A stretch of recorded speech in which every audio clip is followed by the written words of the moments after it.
We'll come to order. If you please join us in prayer and pledge. Join me in prayer, if you will. Creator God, we pause before our deliberations on this beautiful morning to ask for your guidance and blessings upon this gathering as we debate the county's business. Lord, watch over our deliberations and give us all wisdom. And Lord, we thank you again for all that you provide for us. In your name, amen. Amen. I pledge allegiance to the flag of the United States of America and to the republic for which it stands, one nation, under God, indivisible, with liberty and justice for all. Thank you and good morning, everyone. And so public comment is next up. I'll read our rules. A member of the public may address the board after receiving recognition from the chairperson, giving his or her name. Public comment shall be limited to a period set aside at each meeting for such purpose. Each speaker will have the floor for no longer than 5 minutes, unless the board grants an extension. Board of Commissioners Rules and Procedures and Bylaws 5.13-3. We also ask that you be respectful. With that, anyone wish to address the board at this time? There are 2 public comments, one at the end of the meeting as well.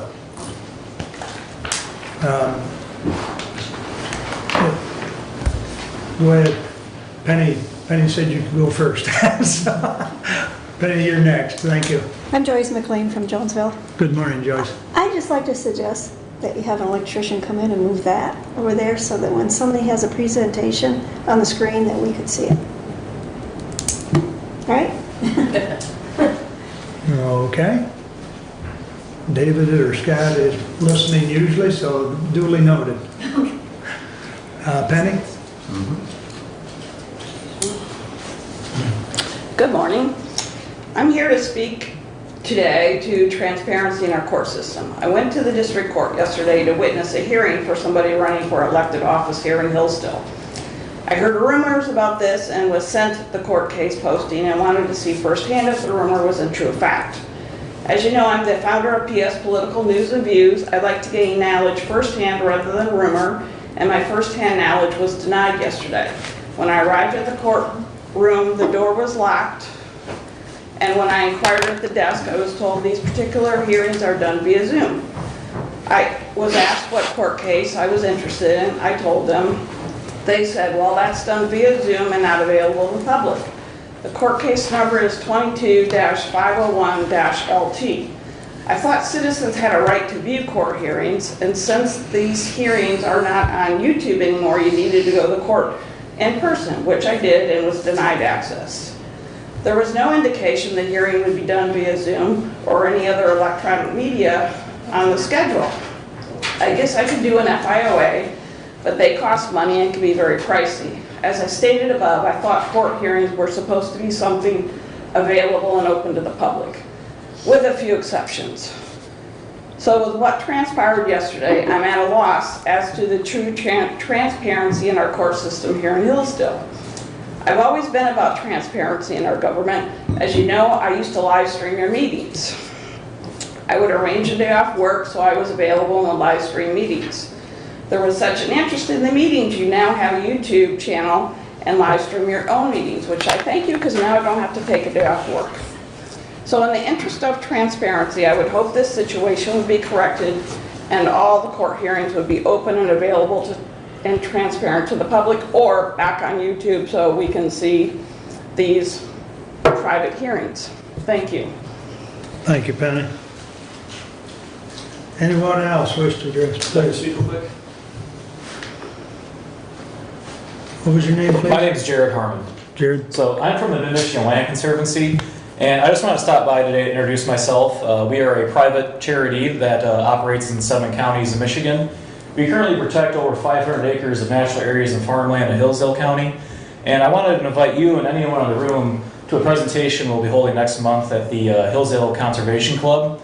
I'll be talking about the mission of MMLC, our open space protection programs, and how we keep private farms in private hands and private families by protecting their properties and conservation easements.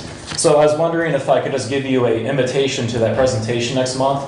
It is free and open to the public, and like I said, we're just a nonprofit charity, and we just protect farmlands and natural areas. And it is our hope in the future to get some preserves that we can open to the public so everyone can enjoy natural areas. We currently have one preserve right now on Fourth Lake, but we're looking for something in the future that is a little bit more accessible to the public. But I was just wondering if I could leave you an invitation that we sent to landowners.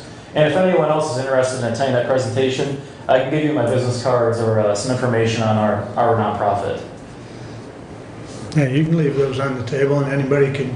Okay, I really appreciate it, and thank you for your time. Very good, thank you.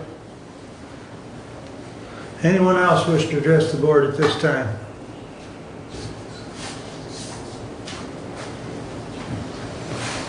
Okay, moving along, consent agenda.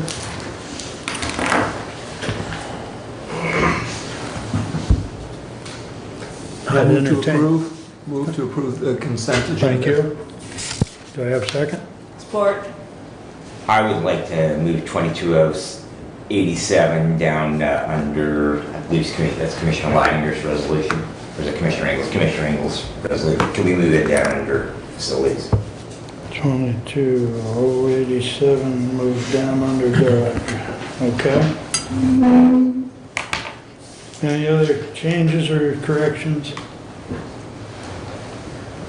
Hearing none, all in favor of the consent agenda as amended, signify by saying aye. Aye. Opposed, same sign. Correspondence is listed. Any comments on the correspondence?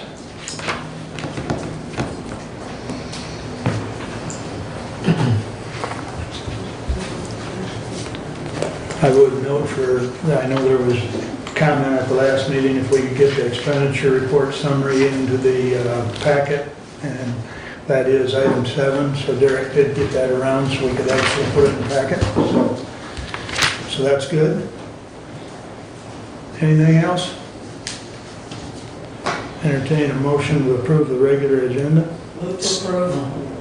Mr. Chair, Yes. I'd like to add Sheriff Hodshire, and I believe we have Sue at 9:10, so if we could add him at, let's say, 9:08. There you go.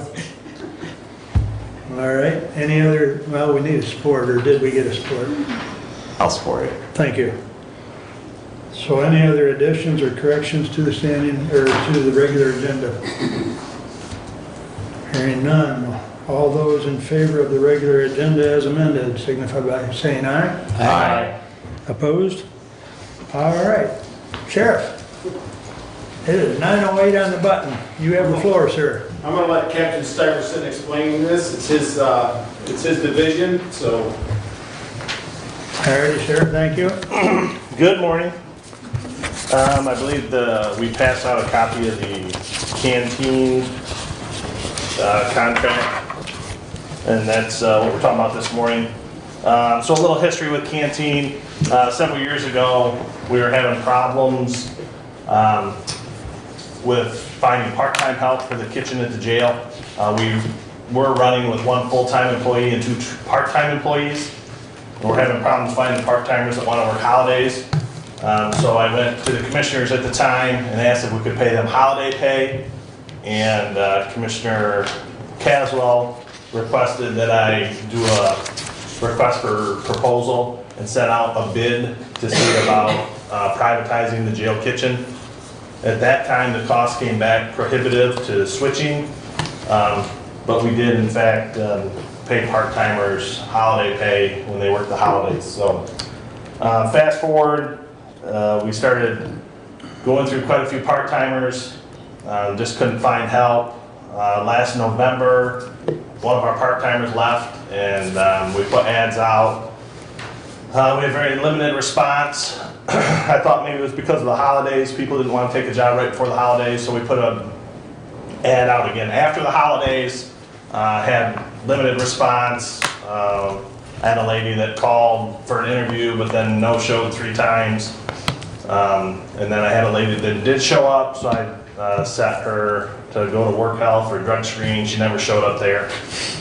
And then our full-time employee came to us and told us she was leaving for other employment.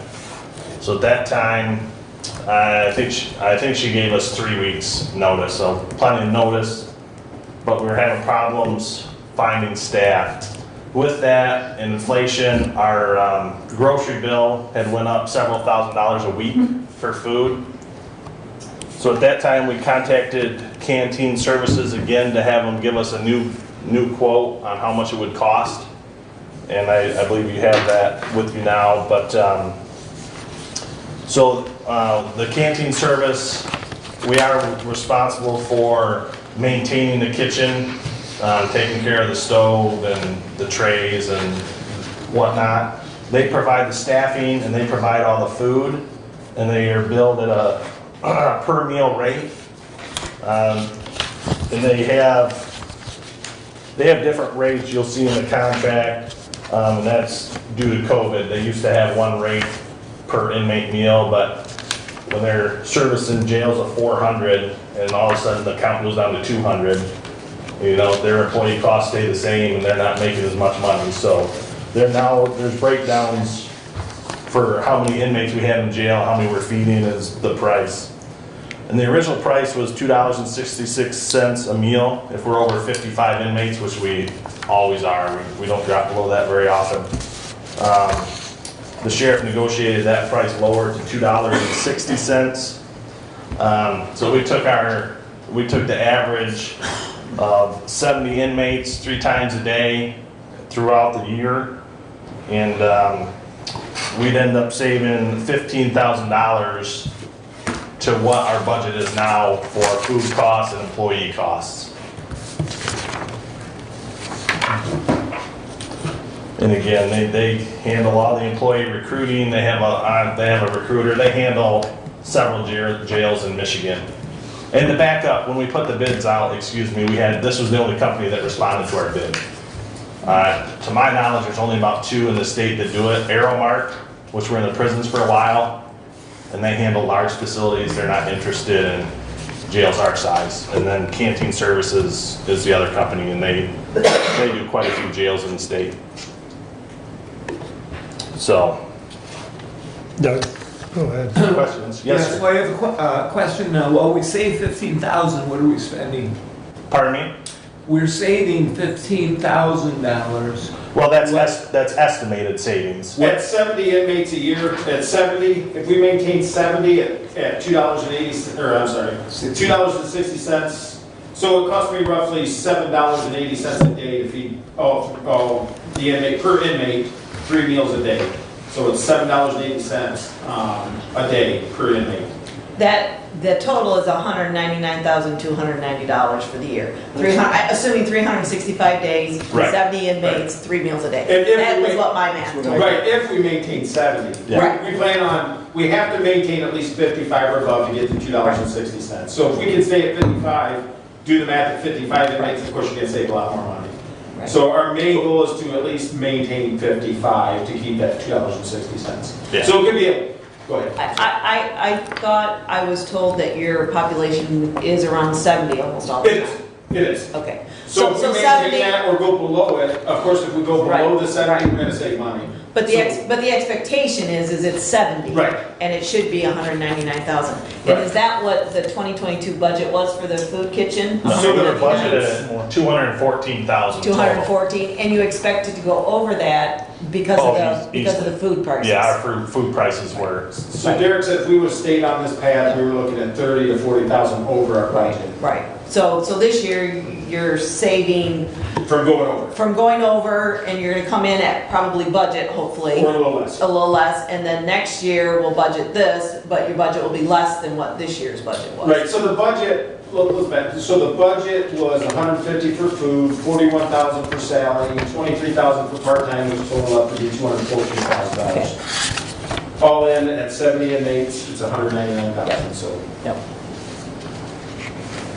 How long's the price good for, Sheriff? 3 years. 3 years. Yep. So last year, if we would've went last year, not unfortunately, but fortunately, Sally was in a union and she wasn't willing to get out of that union to start the process, but it was $2.32 a meal a year ago. So when they come at me with $2.66, 6 cents is almost $5,000 if you do 70 inmates, so they said, yeah, they would do the 260. Any other questions? Just one follow-up question, just one final question. This body has adopted a procurement policy, deals with contracts, even has some special language for professional services. I see this contract was signed May 23rd. Today's June 28th. We're supposed to be notified within 24 hours of a professional service contract where we don't have 3 bids. Why the month delay? So we didn't have the 3 bids, you're right. Okay, but We had the- if you consider this a professional service, you don't have to have 3 bids. Right. But this body is still supposed to be notified within 24 hours of entering into such a type of a contract. And today is June 28th, and this was signed May 23rd. You are correct. And this is the first that I saw this. Why? I can't answer that. I know I talked to somebody on the board, I'm not sure exactly who I talked to, about our full-time person quitting, and we had to have that service in the very next week. And Sheriff, you did speak to me about that, and I did report that under. And we knew that, It but was reported. But we have not seen the contract. And Right. I do understand Commissioner Leiner's concern, because we ultimately, we're the ones that have to approve the bills, so that you as a department head, an elected official, you have the authority within your budget to sign those contracts, but ultimately, since we're the ones responsible for it, that, you know, I understand what Commissioner Langer is saying. Yes, you effectively communicated. You did notify me on the phone. We had that conversation. I did report back under my committee report, but it is a month since we've been seeing that contract, and so I would agree with Commissioner Langer. Would just in the future would be appreciated if you do have those contracts, if they could be, so that we can see them a little bit quicker. and the issue that I come back to is when we're audited, which we're audited every year by an auditing firm, they look at issues like this and say, do you have a policy dealing with these types of contracts, and was everything followed regarding that contract? You know, did we get 3 bids? Well, professional service, not required to get 3 bids, but were all of those other steps followed to keep the board in notification, so that it doesn't throw a red flag to that auditor to include a note in the audit that is prepared and sent to the state.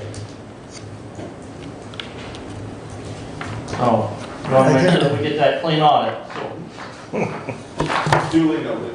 I think your point's taken, but as far as feeding inmates statutorily, we've got to, so, and I'm not this gonna come cook. this was pretty Can we get Meals on Wheels, Terry? it was pretty time sensitive, so, Do but we need to approve this, or we just accept it? just accepting it. It's Do you need a motion? It's a No, report. I don't think. Yeah. No, it's just a report. It's within his budgetary realm, so. Any other questions for Jason or the sheriff? Well, I think we did also hand out another form. I don't have a copy, but I can go over it. I can go over already it. read it. I can go over it real quick. Okay. So this is an agreement between the sheriff's office and juvenile court. So, for any child, it's my understanding that they put in the youth home, within 7 days, they have to have a medical evaluation done. And they weren't taking those children to a doctor to get that performed. I believe referee Dixon checked with Department of Child Welfare licensing, and a registered nurse could do those. So the sheriff and Mr. Dixon got together, and the nurse at the sheriff's office, we have a requirement that anybody that's lodged at the jail has to have a health screening within 14 days, is what our requirement is. So the nurse and the sheriff and Tim Dixon got together and went over the forms we use, tweaked them a little bit for their use. And our nurse is now going to be going out there to perform those to save the juvenile court, you know, I'm assuming tens of thousands, if not more, dollars. I don't know what the doctors were charging them, but the nurse is, you know, county employee and is getting paid an hourly wage, so. And then, you know, if she finds anything, she'll do a referral to the appropriate, you know, either doctor or mental health provider or whatever needs to be done. So this is just a copy of the agreement between the juvenile court and the sheriff's office for what the nurse will provide. And What I will say on the contract, as I was reading it, my concern is where the health screenings are gonna be done, and they are gonna be done at youth home. yes, they cannot come, yeah. Right. That- Yeah, they I cannot just wanna come, make they that cannot come to the jail. transparent, so, yes. Right. Yep, That, no. as I was reading it, that's kind of, you know, where I was We do not let them concerned about, so. In the facility. no. So yeah, I believe they've got it set up for Fridays, that she'll go out there, you know, if they have a new inmate, she checks every Friday anyways. Okay, okay. Okay. Any questions on that? And that'll just be at her hourly rate. Yes. Yep, that's it. And is she driving her own personal vehicle out there? Yes, what she'll do is when she's going home for the day, she'll just swing by the youth home, because she lives around that area. Okay. Stop and do the, Sure.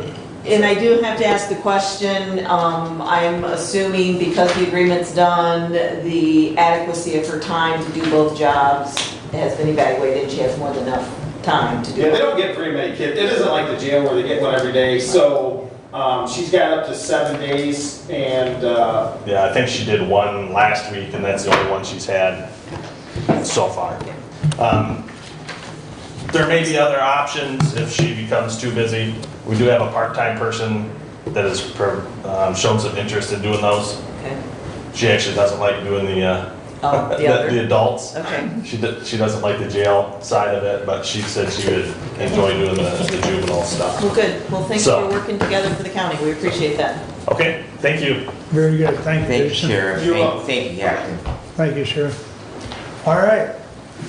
Without further ado, Sue, you're up. Good morning. It is a good morning. Cold, but good. Thank you so much for your time. I appreciate the opportunity to come and speak with you folks this morning. I have good news. So life is rolling along. This will be a repeat for Kathy because some of it was at the Jonesville meeting that we were at last week. I'm going to start with some new manufacturing opportunities that are coming into the county. We have Carnico Foods, and they're going to be opening a food processing packaging facility in the city of Litchfield in their industrial park. Ferry Farms is a principal in that business, principal partner, and they live in Litchfield, right around the corner actually, from where they're going to start the business. They had started food processing and packaging, and we're utilizing 3 different facilities across the state, and they are all at capacity. And they really need to have, the processing done, and they have gotten a contract with Menards to distribute their foods. So they really need their own facility, and that'll be great because they can also take some of the capacity off of the other facilities in the state. So that's forthcoming, and that's going to be a multi-million-dollar investment in the county, so that'll be nice. Raptor Industries LLC has purchased the Hornet Manufacturing Building out on Day Road. It was Wells Water also after it was Hornet. They closed the deal. They had finished all the environmental work. Everything was fine. They are bringing in equipment and still waiting on the delivery of more equipment before they start operations out there. They are also looking at another building in the county for a paint line. Their products need paint. They need to do powder coating for products that they're going to be making. And they have also talked to Hilux, who does need powder coating. Gems of Litchfield, and they have a facility in Reading, Gems does. So both of those need powder coating services, and one of their existing customers does. So they're going to have quite a lot of activity going on in the county, another multi-million-dollar investment coming to Hillsdale County, and we're really excited to see them coming and filling up that building because that was a big one. Part of having the paint line and having that available for other people in the community, other businesses, is part of a movement. It's been ongoing, but we need to get our suppliers a lot closer to the people that are actually doing the production. And this is one step of bringing a supplier in that's going to be able to service quite a few of our industries. The cost of gas and transport is just prohibitive at this point in time. Who knows when that's going to change? So people are looking for ways to save money and share their resources, which brings us down to the Northeastern Indiana Northeastern Railroad. They are looking for areas in the county to put in some transloading stations. We did a survey with the businesses for the railroad, and they received the results and felt that the need is there for the businesses in our county to have the ability, if they're not on rail, to at least have transloading stations. And they're looking at several different sites so that it's an available service that will be out there for our businesses. And the Interdyne building is available in Jonesville. It's one of the few buildings that's been on the market that hasn't sold really quickly. Properties come and go, quite quickly there. It's a great building. We have submitted it to the MEDC for several different requests for proposals. They fit the criteria for the project the state was working on. We haven't heard back on that. It's a little pricey for the square footage that there, but it's a beautiful building. So we're working hard to try and get that moved and get somebody in there that's going to pay taxes and create more jobs. We can only find more people. I want to go into some of the stuff that we do in the county to support the county. We have been working with the sheriff's office on I spoke with Tim Walbert's office as well as Mike Shirkey's office regarding, this was last year, and this is how long it takes the wheels to move, to obtain some funding to help them with their communication transfer over to the 8 megahertz radio, because they are kind of blocked off for communicating, as you all know, because you're working on a huge project for your communications. But we did obtain $420,000 to go toward that cost for the Sheriff's Department to upgrade their communications. We also are working with, in partnership with One Way Now and the Economic Development Administration. We applied for funding with our companies coming off of COVID and all of the changes that had to take place. A lot of them have to change direction, change their workflow setup, do work differently, and prepare for the next round of God knows what can happen in that world. So we did obtain $265,000 to pay for consulting services for businesses in the county. It is strictly for Hillsdale County, the whole 265. We have about 17 contracts that are active right now for consulting. And they're doing things like succession planning for companies, 5S. We have startup project management going on at both of the facilities. We have consultants that I spoke about earlier, Carmichael and Raptor Industries. So we have consultants helping those folks to get up and running, as well as we have a historic architect who's working on some of the buildings and consulting in the community for people who want to buy buildings, but they don't know if they're actually in good enough condition to restore. So we're helping to get that decision made and get things fixed up a little bit. And part of this is when we're doing this and we're implementing these consultants, frequently training is on the other side of that, because people need to be trained to act differently, to work differently, to do things differently. So Michigan Works Southeast is a big partner for us as we go through and work with these companies that are getting the consulting services.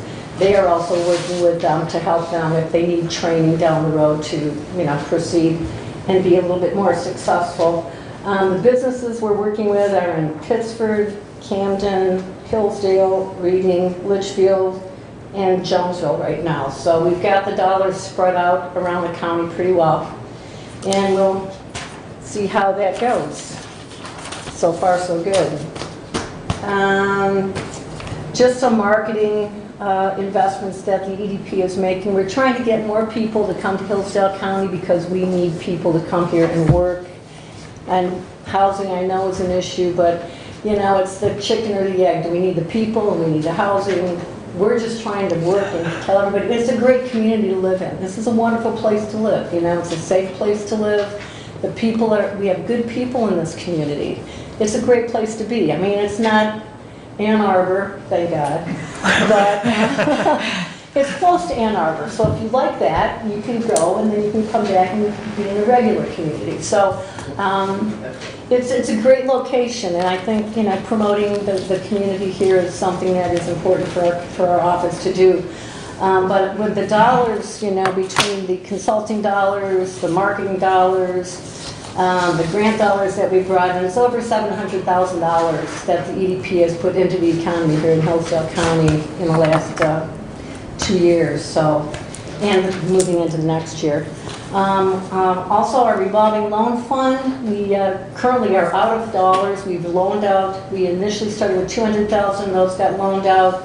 As they get paid back, we loan out more dollars to businesses that are trying to start up or expand or buy equipment. We do the gap financing part of that, and typically the bank takes the lion's share of the loan, and we just fill in the gap where they don't quite have enough and the bank just won't approve quite enough for what they need. But this has generated over $3,684,000 in investments in the county for businesses that have taken advantage of those dollars. So we've worked diligently to try and keep, a continuous flow of tax dollars going on in the county with the businesses. And, the work that we do at the EDP pays dividends every day, at the county level as well. And my last comment would be that we would like to have a conversation with you and our board in terms of support for the EDP from the county commission.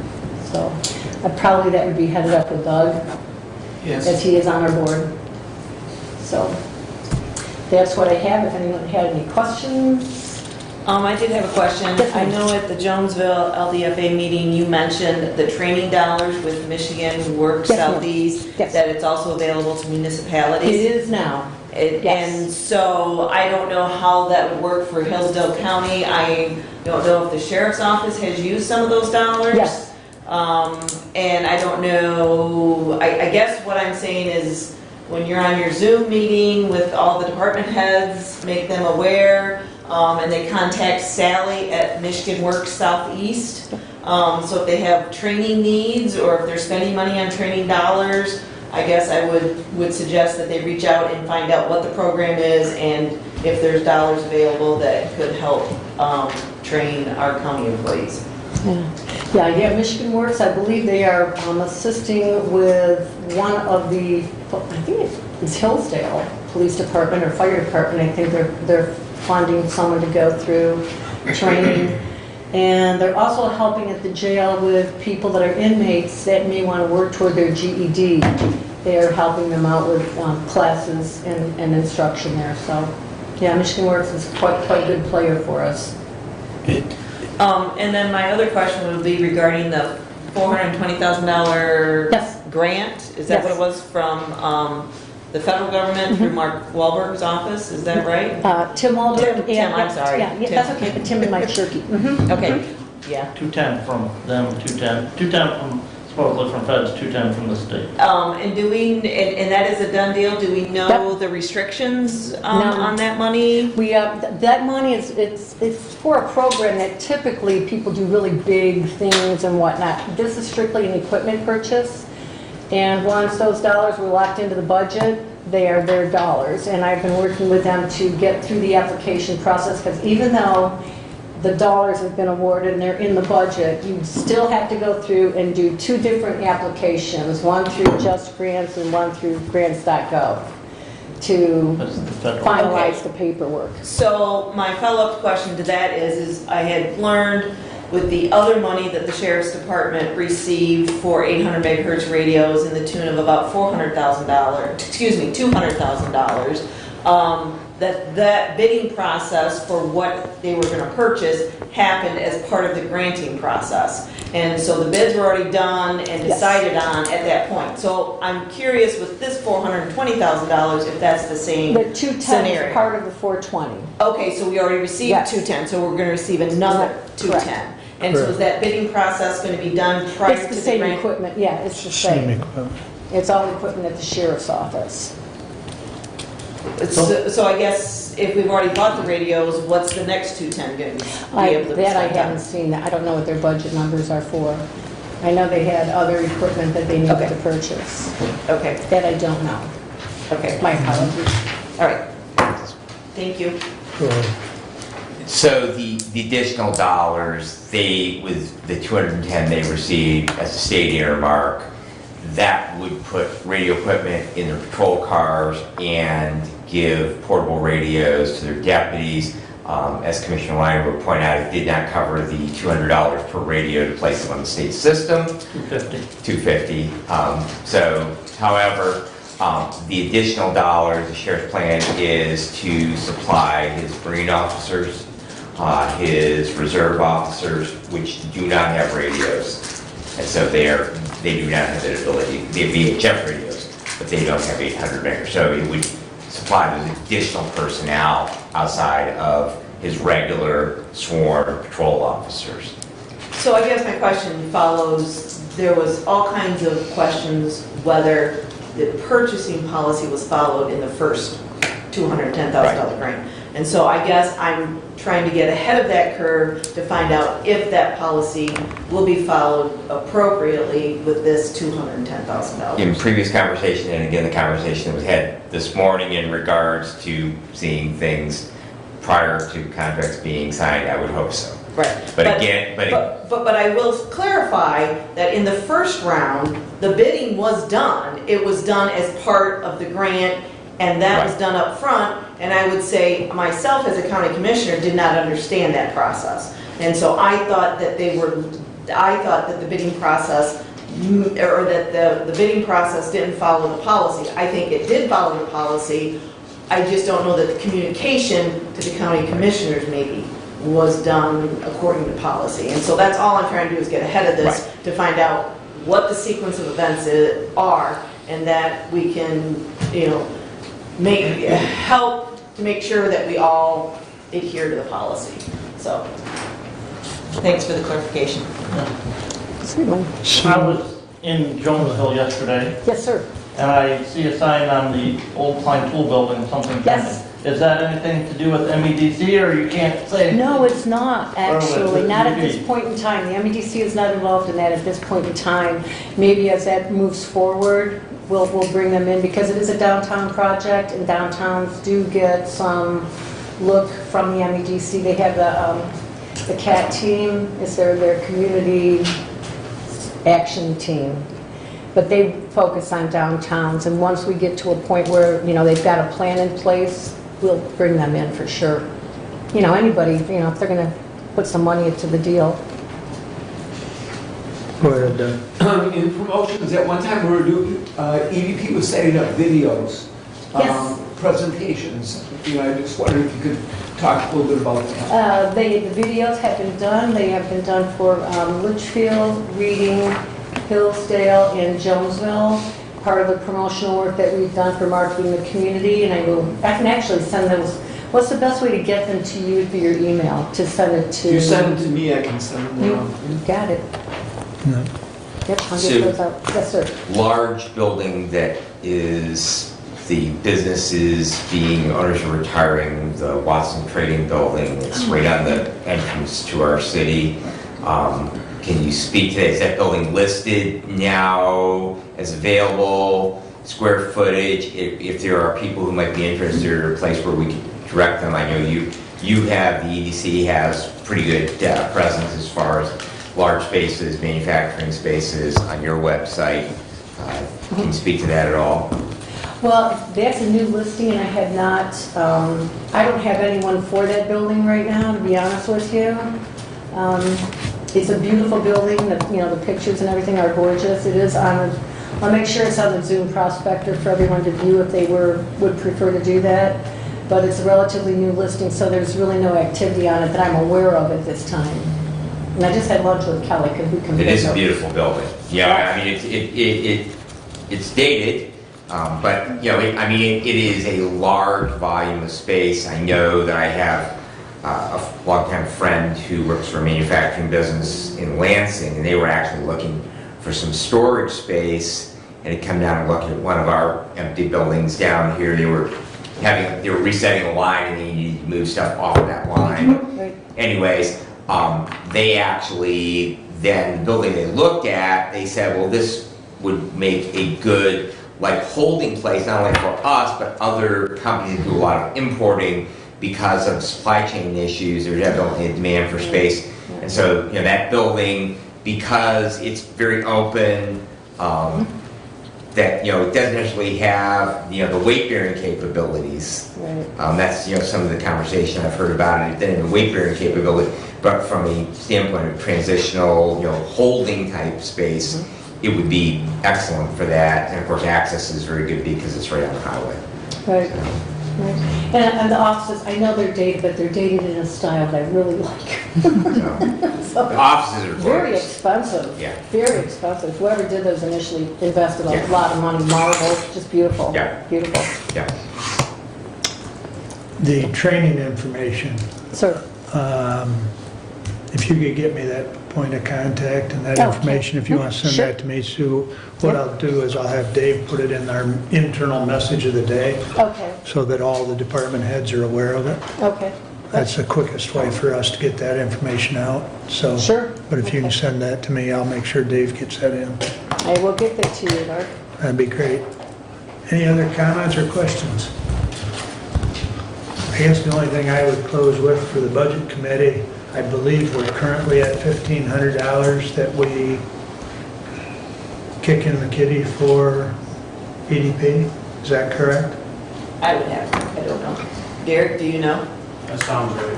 Okay, that's the number that stuck in my head. I guess I would encourage the finance committee to look at bringing that up to maybe 5. Well, I would think that I'm sure Doug's gonna I entertain. like a proposal from Doug as to why it Well, should I would go five. encourage Doug to push you then, but I'm just trying to plant a seed. Yep. Because I know other businesses and other entities are contributing much more than we are. No. And the county ultimately benefits from a lot of the work that Sue and her folks do, so. Thank you. Anything else? All right, thank you very much, Thank you. Sue. Thank you very much. Terry, your turn. Well, good morning. I was coming down West Street this morning and the car was coming the wrong way at me and I said, I hope that's not a sign for the day.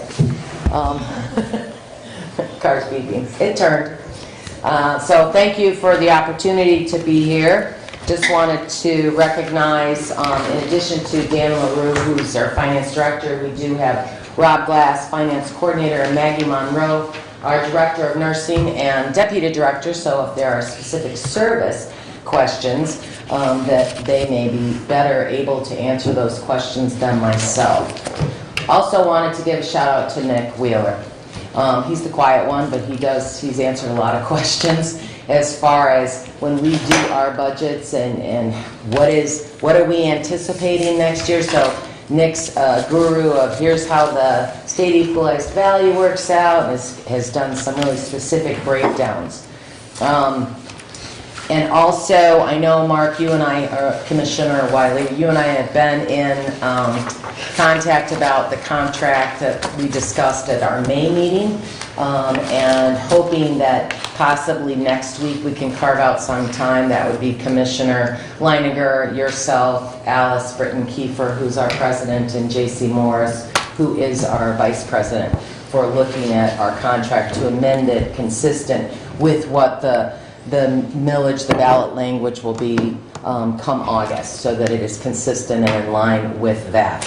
I did hear from Chris Patterson, Attorney Patterson. He had a baby, or he didn't, but his wife did last week. So he said, yep, I'm not getting as much sleep as I did before, but hopefully we'll be able to carve out, and my plan, at least HDSSC's plan, was to give you the contract and then sit down and discuss it.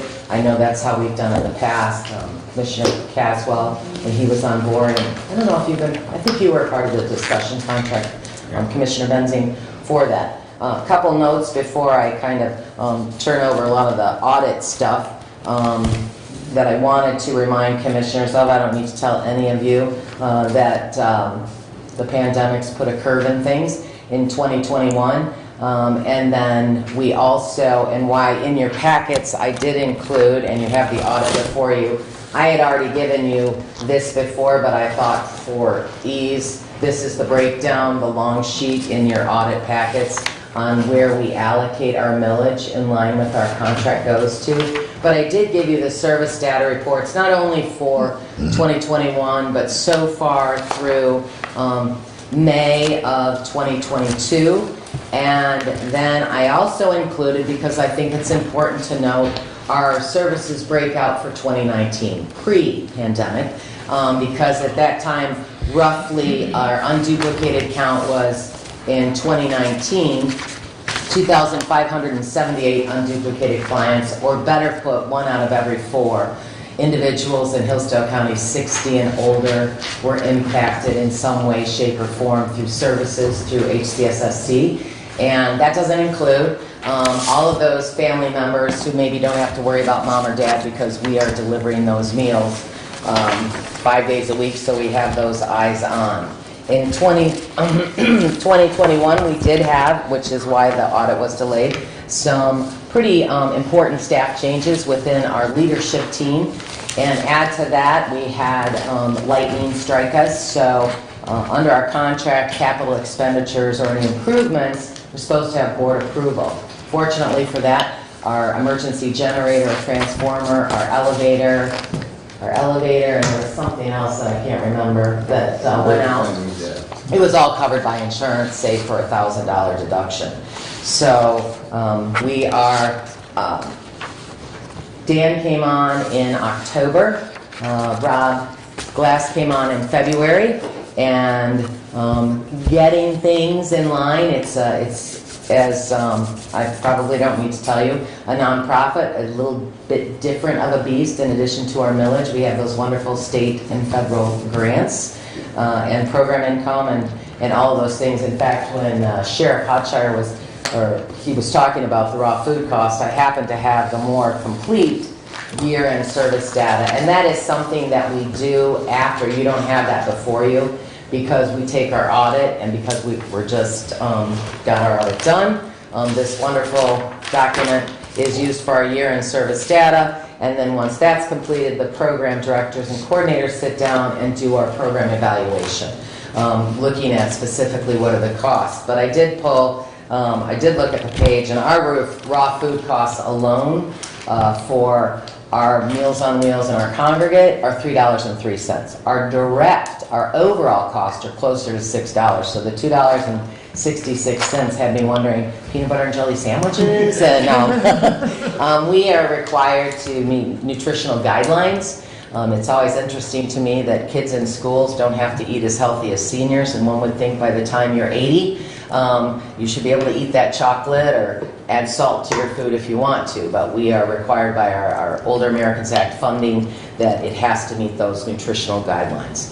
So without further ado, and I might jump in, I told Dan they'll be kind to you and have questions, and if I interject, it's only because of all this vast knowledge up here. So, yeah. Hello, thank you everyone, I appreciate it. Thank you, Terry. I'm just going to highlight some of the audit for you. I'm going to start with CHBW's opinion on page 1. In their opinion, our financial statements present fairly in accordance with the accounting principles generally accepted in the United States of America. So that means the audit went well. And another thing I'd like to cover, 2021 was a good year for HCSSC. Had a net income of $505,000. $260,000 of that, though, was from the PPP forgiveness, which we included as the net income. Another ratio I like to use that shows that it was a good, strong year is the current ratio. Our current ratio is at 2.6.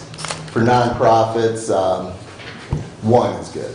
So 2.6 means for every dollar of current liability, we have $2.60 to cover that in current assets. Our plans for our net income is to place money into the maintenance reserves, our operating reserve, create a vehicle reserve because our Meals on Wheels vehicles do need to be replaced and repaired sometimes. Looking at maybe some center upgrades.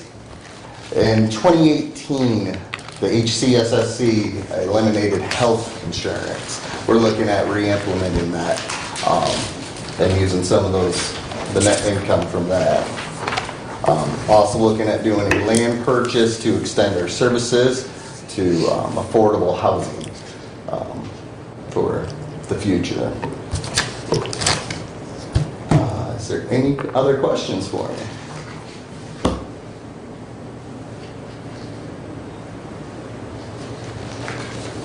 I'll ask the question. Okay. Land purchase for Okay. affordable housing. I Okay. think that has kind of been swirling in the It has. community. So I think, who better than you to address that questions. issue and what your plan is and how you expect, what your vision is, what Okay. the plan is, and how do we pay for it? So land acquisition, of course, prior to even HCSSD being incorporated, the Friends of the Senior Center that were really on the mission, and it's funny because I just pulled up some of this paperwork, Dr. Leo Phillips, it was housing, it was transportation, it was Meals on Wheels, Hilltop, for example, they were instrumental in getting Hilltop, originally when Hilltop came into place. In 1997, when we created the Perennial Park Vision, we asked the people, what do you need for services? What do you foresee coming down the pipe? And affordable senior housing was put into that, as well as the overnight respite, the emergency, the on-site adult daycare. In 2004, when the millage was renewed for, in 2004, when the millage, the half mill was renewed for senior services. One of the reasons we did that was for county commissioners, at the behest really of the county commissioners, to refinance our USDA loan and to build Perennial Park. And so when we went back to the voters, we said, let's do a 20-year millage for that half mill.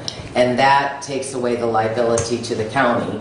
And we saved about $1 million in interest for Perennial Park.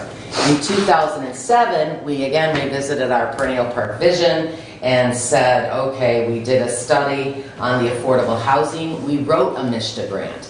And the plan was to put it on those 12 acres. And at that time, MISHDA, which is not HUD, but it's the housing authority from the state of Michigan that helps fund housing projects, at that time they had a lottery. And so basically what happened was you'd make all of these applications, and at the time I have a big notebook, it was Perennial Park Gardens, and it was for 48 units on the property of the senior center. At that time the state would pretty much draw numbers out of the hat, and basically they had this much money to allocate for the whole state, and when they ran out of money, and it could be a $10 million job, it could be a $2 million, I think we were pulled out 19th and they ran out of money about number 6. So we kind of put that on the back burner. There was some initial, probably about 2010 or 12, we said, oh, let's look at Hidden Meadows, and we had a plan. We went before the zoning for, would you give us some of this Hidden Meadows that was underdeveloped at that time? And so I have paperwork, I think it was 2012. City said, yep, we're going to give this section to you because it's contiguous to our property. And then that fell through. And so we did not reach out to the Nichols-Lehman family. I did like 20 years ago and said, you know, if you ever decide to sell, the center would be interested in investigating that option. So it was probably 3 months ago. Well, it's May 7th, so it wasn't even that long ago. They approached us and I thought maybe they would donate. Donate, are you here to donate? And they said no, we're not, but give us a price. And we lowballed it, really lowballed it. And so then they came back with a counter offer, and it's well below. We were able to purchase, we thought it was closer to 19, but it looks like it's going to be about 18.5 acres. And the purchase price was $100,000. And so the board, at their board meeting in May, it was put before the board, what do you want to do? And I think it was Commissioner Leininger who said, you only have one opportunity if the farmland next door to you goes up for sale. And it was a good price. And they agreed, the family agreed to that. I think it comes out to $5,400 roughly, which is well below the market rate right now. And so because of the way we looked at our projected cash flow with our bond issues and our net income, that we were in a position that we could say, yes, we're going to allocate this, invest in the affordable housing, move kind of our blueprints to the back south lot, if that's what you want to call it. It already has the easement. It's not final yet. We're still doing the closing documents. But to take those plans, to do the rendering, to present to the people, this is what we have in place. When we did the affordable housing before and presented, we had 22 people on our waiting list. I think it's important to know every 3 years, Region 2 Area Agency on Aging does a public focus group and a survey, and they had well over 800 that responded to the survey, their most current one, and the top 3 things. Number 1 was social isolation. Number 2 was transportation. I think it's always on the list. It's been on the list for decades. And number 3 was affordable housing. So the plan is not to build something, that's out on Bacon Street. The plan is really to have that, the center owns the property, to make these very universal design, 2-bedroom initially, and once we have the rendering, we can get the community's input, but when we did it before, they didn't want a high-rise. They want their own access.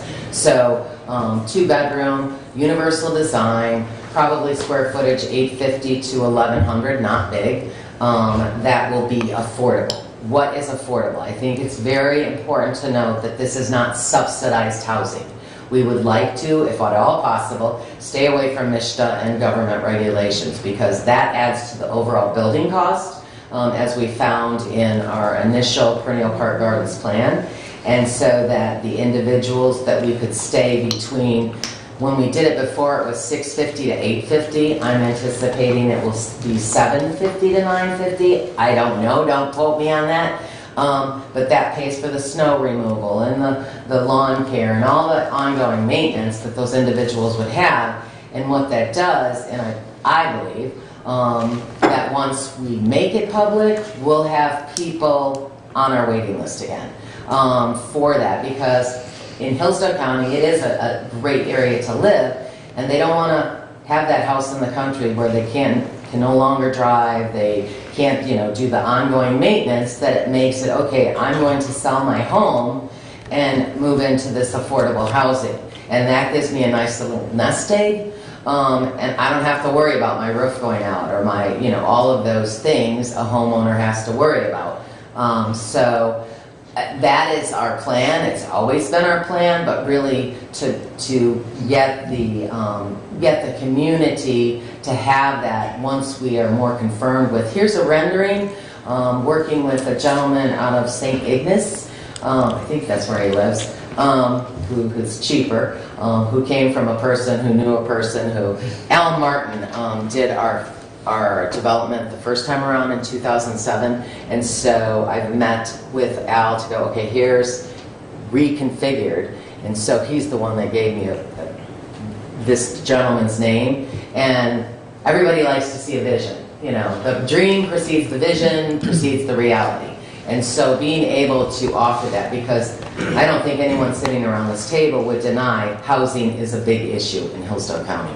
And making it affordable and within city services, the goal was right next door to Hidden Meadows. So a lot of, not that all of them would have doctors within that building. Of course, when I'm thinking about it, I'm like, a golf cart path to Perennial Park. We don't have to do a lot of the amenities because our goal is to have those amenities, which we already have at Perennial Park, to further reduce that cost. So I'm trying to touch on everything that I think's in your mind, Commissioner Schmidt, with the affordable housing, but it's something that has been on our radar for a long, long time, and it just so happened that when Ed and Deborah reached out to me to say, are you interested? We said absolutely. So So I guess my follow-up question would be, is the affordable housing, is it gonna be self-sustaining, where the rent's gonna pay for Yes. whatever bonds or whatever you have to do to build them, and that the senior millage is not gonna Correct. subsidize this Yes, project? it's a separate entity, and that's how we had it before with our affordable housing, that it would be obviously the nonprofit, it's still gonna be under that nonprofit, but it has a separate board. Well, this is how we developed it before, that it would have board members, but it would also have, the way I understand, and the model is somewhat new to Hillsdale County, I don't believe there's any, it's a cooperative, so there are basically kind of like shareholders, but the residents have the voice. The residents of this housing, in addition to senior center membership, sit down and say, okay, I'm a grandma, I take in a grandchild. Are we going to allow that? Are we going to allow it 55 and older, or is it going to be 60 or older? Marge Huffbauer, some of you may have remembered her, she was a board member, and she moved to Frankfurt into a cooperative. So I went and did an on-site visit there and said, how does this work? And haven't done a lot of in-depth investigation, I'll be totally honest about that, because there are 3 different models that you can follow within a cooperative. But yes, self-sustaining, absolutely. And then I'm assuming, so another question would be, is we have the senior high-rise Hilltop, and then I don't know, the Hillsdale other, Place. are those both senior? Well, this Hillsdale Place went from senior to family units, and I believe they went back to seniors. Okay. Predominantly. So But there say, is a provision where I think that anybody can. Disabled? Because Right. it's federal money and you can't discriminate, and so consequently you can't put age limits on it. It's kind of the 200 Manning, I think it is. Center City? Yeah, Center City. Yeah, that project too, that similar where there's a focus to older Americans, but. Because of the way it was financed. Right, yeah. I believe Hilltop, I sat on the Housing Commission this was probably 15 years ago, and it was specially funded, but once that was paid off, it became property of the city. Yeah, that's how. And they do a pilot payment in Right, lieu of yeah. taxes. And of course, this property, I was hoping that we could just add it as contiguous with our 425 agreement, because that's the whole other, it's township right now, that has to be split. And you have to get a 425 separate Do 425. you have a 425? 425 at Perennial Park? Okay. Yeah, that took a long time because there was some, between the county and the city, when they built what's now ISD, it was the Gideons or Pythians Hall. Right, yeah. And they didn't get permission, and then that upset the township. And so Bill Vincent was still the supervisor at that time. So it took us about 18 months because he was still, it was stuck in his craw. And so I had, HCSSC had to investigate, okay, why can't we do a well? Why can't, I had to go through all of these hoops to say it's not feasible to do the well with our commercial kitchen. And I believe it was, at that time, Jackie Sullivan, who's now the supervisor, she was one of the trustees, and she said, look, it's tax exempt. This is about our seniors. We should be able to agree to this and move forward, and God forbid, if it's ever sold, then that goes back to the township. But I think it was, 50 years or something. I said, well, I don't think any of us are going to be here once the 425 agreement. But I did do initial investigation, and it does require a 425. Talk to Al, talk to Jackie about that whole process. Because in a LOGIC world, I could just, HCSSC could just add that to, but we can't. So it'll be a separate. so mentioning those areas where seniors, or kind of senior designated housing, we don't have an overabundance of senior housing, that this project is necessary. That's Yes, kind of the question. absolutely. It's been identified as a need over and over again. And as I mentioned, Region 2 Area Agency just had it as number 3 on the presentation they gave at last week's meeting that Commissioner Leininger was in attendance with. Thank you. Thank you for all that clarification. I Yeah. appreciate it. Dan goes, you're gonna be standing here, right? Did want to mention, and Dan didn't mention it, but historically in the nonprofit sector, there is a standard that out of every dollar spent, how much goes for direct services and how much goes for administration and fundraising. Standard says nonprofits can go up to 35 cents per dollar. The center has historically been with 8 cents one year. This past year, in 2021, and part of that number changed because obviously we were just coming out of the pandemic. We're just reintroducing overnight respite. Our adult daycare opened somewhat in, I'm trying to remember when our adult daycare, but we are still at 13 cents out of every dollar. Is for fundraising and administration, and then roughly 87 cents goes to direct services. So one of the things that I'm proud to say is when a lot of other agencies were shutting down or unavailable, DHHS, Region 2, we were there. The center was there providing Meals on Wheels throughout, and in fact added over 300 meals during COVID because regulations were relaxed. And very importantly, found some very troubling situations, not regularly, but certainly worthy of mention, individuals that had fallen, unsafe situations, big time unsafe situations, because in fact, I remember calling up to my contact at the Attorney General's office to get clarification on what we were hearing is during the pandemic that Adult Protective Services couldn't go into the homes. And they said that is incorrect. If we make a call to Adult Protective Services and we feel that there is self-harm by the individual or by others, that they can go into the home. So I think we averted some, which could be much more drastic situations. So, of course, I'm biased when it comes to HCSSC.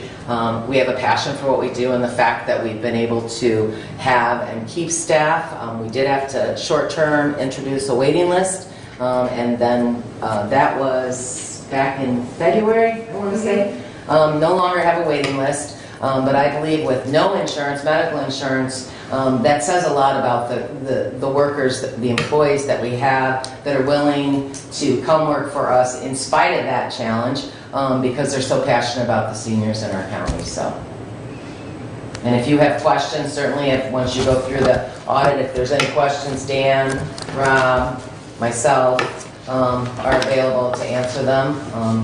Phone call away and stop on by. Thank you. Questions, comments? I sent you and Brent an email as far as time. Yeah. That week of the 5th or the week of the 4th. Yeah, I said however you I want to wouldn't be look back in the office until Wednesday or Thursday, but I might try to send what I have over this week, and I'm assuming Brent will be there this afternoon. I might even just give him Commissioner Langer this afternoon. Well, if you guys can set a date, my calendar's relatively open that week. But I'll let Brent work on that. Awfully quiet. Thank you. Thank you. All right, thank you, Terry. Dan. All right.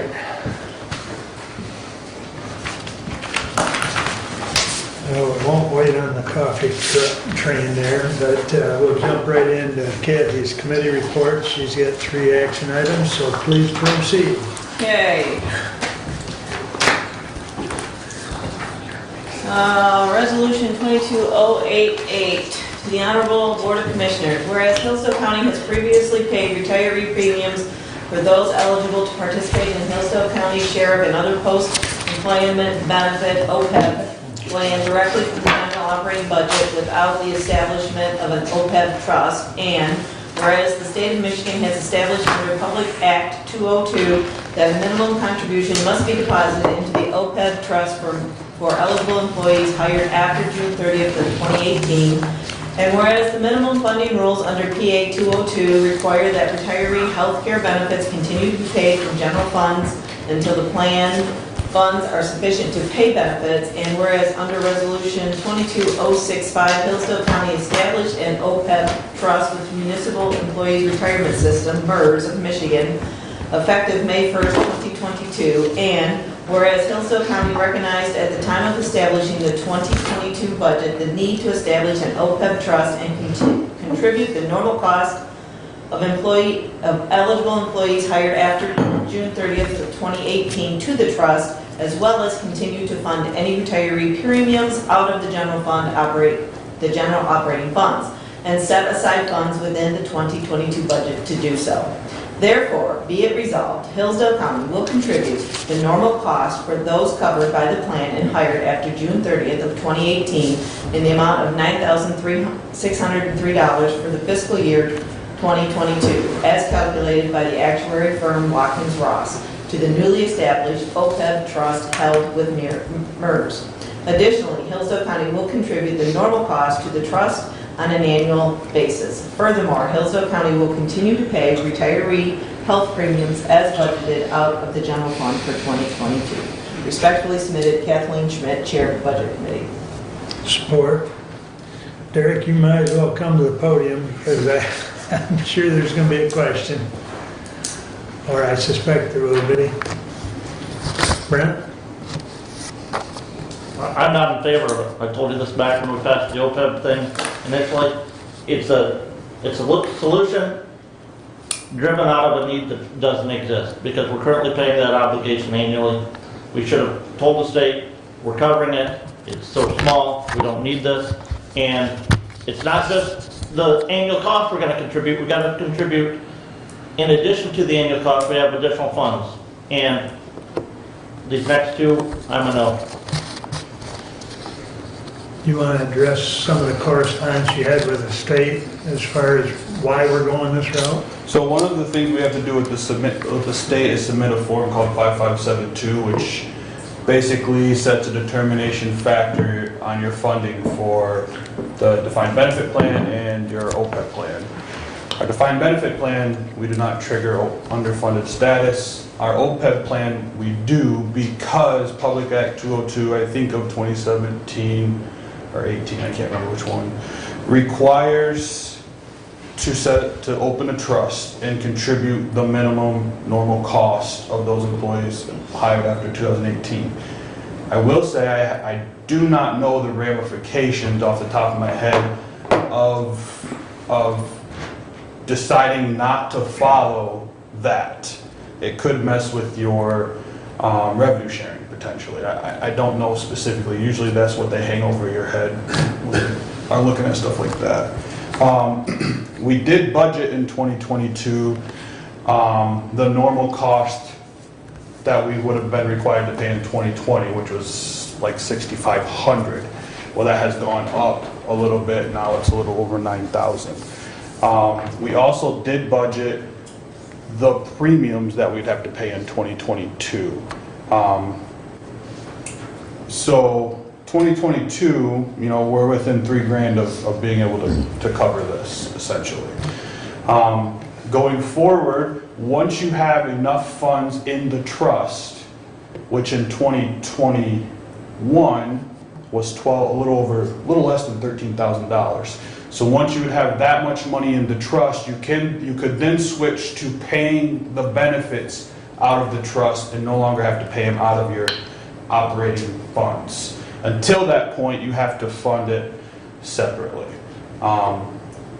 That's the breakdown. So, I mean, unless you have any questions, I thought the resolution was pretty, I mean, it was a lot of detail explaining exactly what we're doing, so. So to clarify what Derek is saying is that for 2022, 2023, we expect to fund the trust in addition to actually paying for the benefits.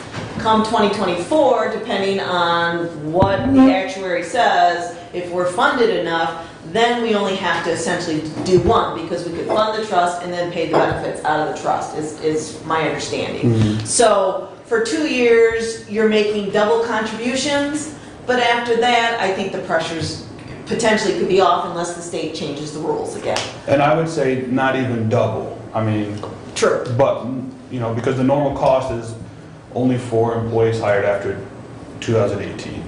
But, yeah.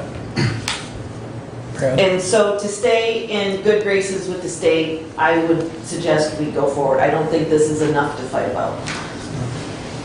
Go ahead. Thank you, Mr. Chair. Just first of all, I'd like to recognize previous boards of commissioners going back to probably about 1990 when we got the heck out of the whole defined benefit and we moved in the direction we did.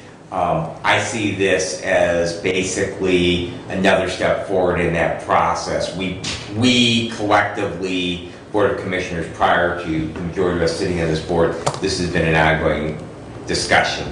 And I see this as just a way to kind of put this behind us.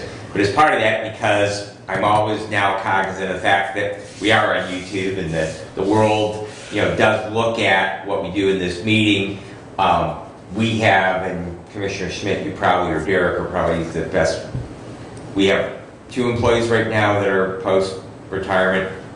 So we have 2, okay? Yeah. So this is out of the, and I just heard the other day, we're just under 200 employees total in Hillsdale County. We have 2 retirees, and they are Sheriff's Department employees. This only affects, we only have post-retirement health benefits for Sheriff's Department employees, and it is my understanding that the retiree, the retired employee pays 50% of the cost of their health insurance, and we pay the other half. So basically, this is to cover our 50%. So I want the public to understand that, number one, that this is an equitable with the retiree and the county. They're paying half, we're paying half. But the other component of it is that it only goes to their 65. So law enforcement officers, by the nature of, they tend to retire in their mid-50s. Their job is, difficult, and that's the reason why they retire when they do. So they might have 10 years, but it's not a particularly beneficial or lucrative where when they're an employee that the county pays 80% and the employee pays 20%. Now it's 50-50. So I think when we look at putting this behind us, that, and I wanted to bring all of those points forward and keep Commissioner Wiley from making hay, I'm sorry, but I did want the public to be aware of that. It's a small group of people, it's not a huge amount of money, but it's also a topic that we have been discussing collectively at this Board of Commissioners for several years now, and I think that this is a way that we can put at least this component of it. We have a couple other pieces out there, we can put this one to rest. So I commend Derek, Commissioner Schmidt, for working for a solution on this, and I will be voting for the motion. Can I add something? Please. A couple things.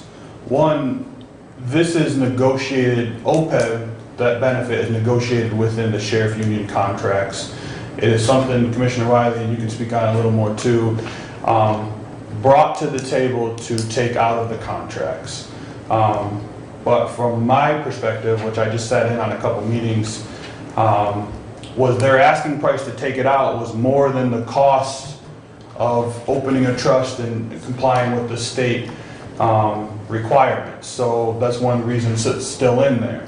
And then I also say, just to add to Commissioner Benzing, it is a very low amount of people that go into this plan because of the cost being 50-50. A lot of them have capabilities of getting health insurance cheaper outside of this plan. We do have two employees on it now. I don't think I've ever seen more than 2 at a time. And one of those would be coming off because they'd be hitting 65 in the next year or 2. So. But it's eligible for the employee or their spouse until they both reach age 65. I'm not positive if their spouse would have to come off if the retiree hits 65 first. I believe it shouldn't have to. Right. Yeah. I can clarify that, but I'm not positive. I'm pretty sure by contract that once the employee hits 65, they're both off.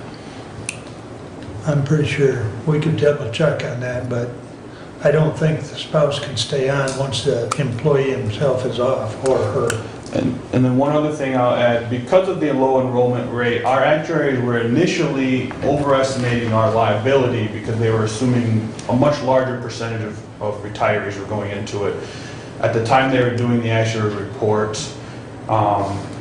we modified the assumption some. So we've actually seen a large reduction in that liability in terms of our financial statements. That doesn't really pertain to what we're talking about here today, but just as an FYI.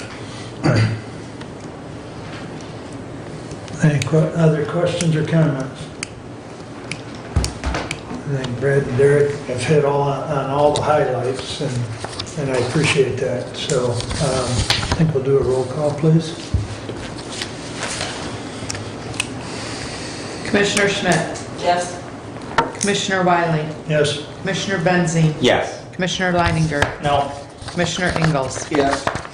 Passes 4-1. Please continue, Kathy.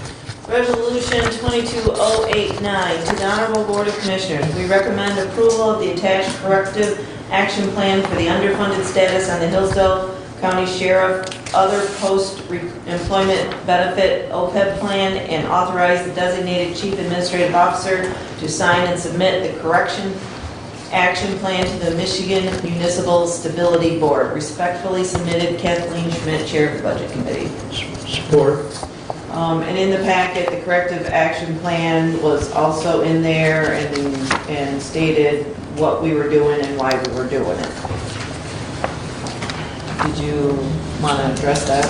Yeah, this is a corrective action plan. I think it was a little farther back in your packet instead of right behind the resolution.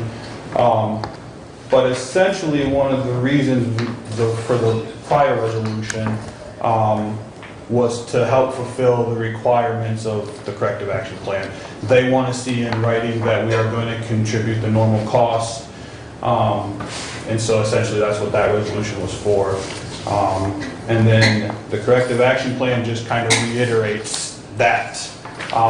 If you read the corrective action plan in detail, you see there's, other than establishing a trust, there's two factors for determining underfunded status. One is having net assets, or liability that's 40% funded. As we've always been pay-as-you-go, we're obviously nowhere near 40% funded on that actuarially determined liability. However, the other one is that your local, your general governmental revenues are greater than 12% of, sorry, we restart.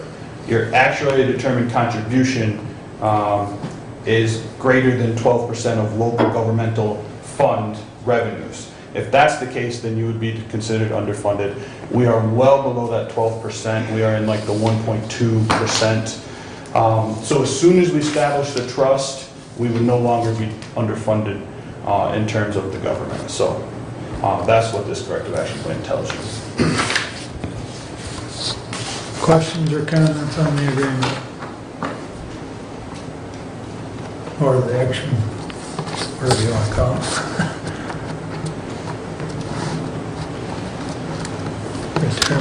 Corrective action plan. No comments?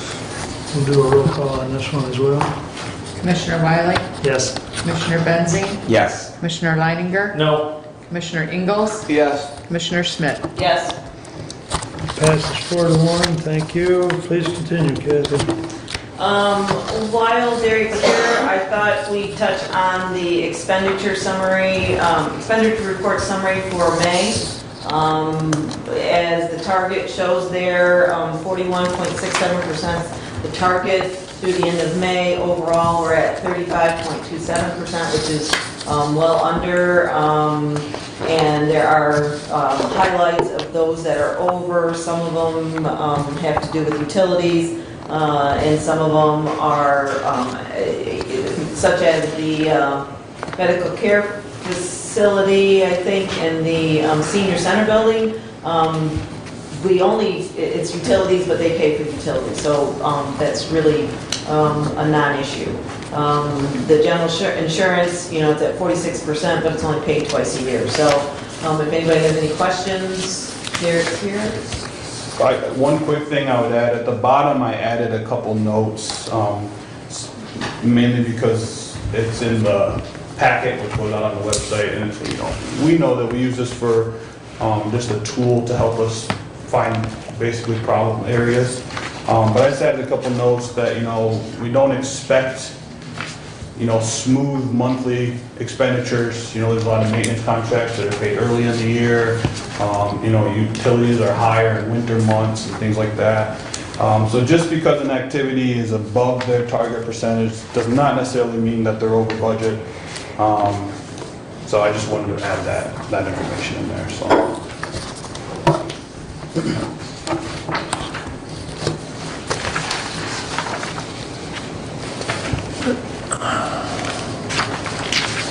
Derek was,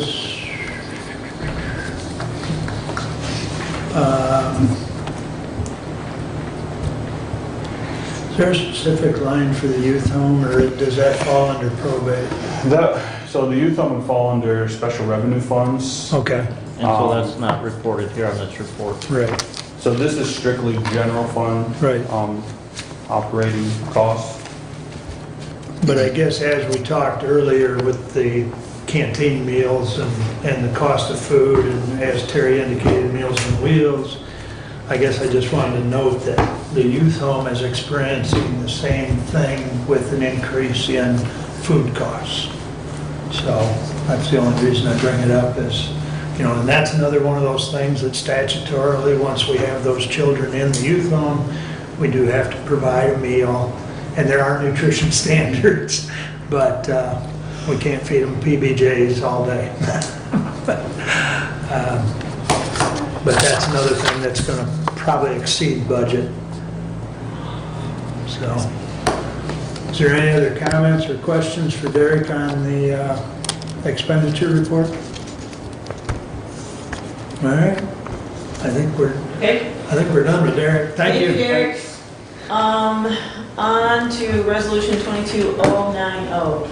To the Honorable Board of Commissioners, we, the Board of Commissioners, authorize Mark E. Wiley, Chair, to sign the attached resolution opposing House Bills 4729, 4730, 4731, and 4732 regarding standing up to corporations that data mine records for profit while placing the burden on Hillsdale County taxpayers. Respectfully submitted, Mark E. Wiley. I'll support. Okay, sorry. Yeah, go ahead. So having said that, we don't actually have to read the whole resolution, or do you want the whole resolution read as well? No, okay. That was in our board, Stephanie Kaiser, our Hillsdale County Treasurer, forwarded us this resolution and her attachment as to why she thought it's what we should do. Many other counties have done it. She did send me an email today that she was unable to be here due to a prior commitment from, that was established 6 months ago, but she's in support of it. She indicates that she also talked to Bambi, who is our Baby Summerlot, who's our Register of Deeds. She also is in support of this resolution. Brent, comment? I know you spoke at the last meeting that one of them had been forwarded or passed out of one house or Senate or something. Yeah, just 4730 is the only one that has had any action taken on it. That was passed by the House.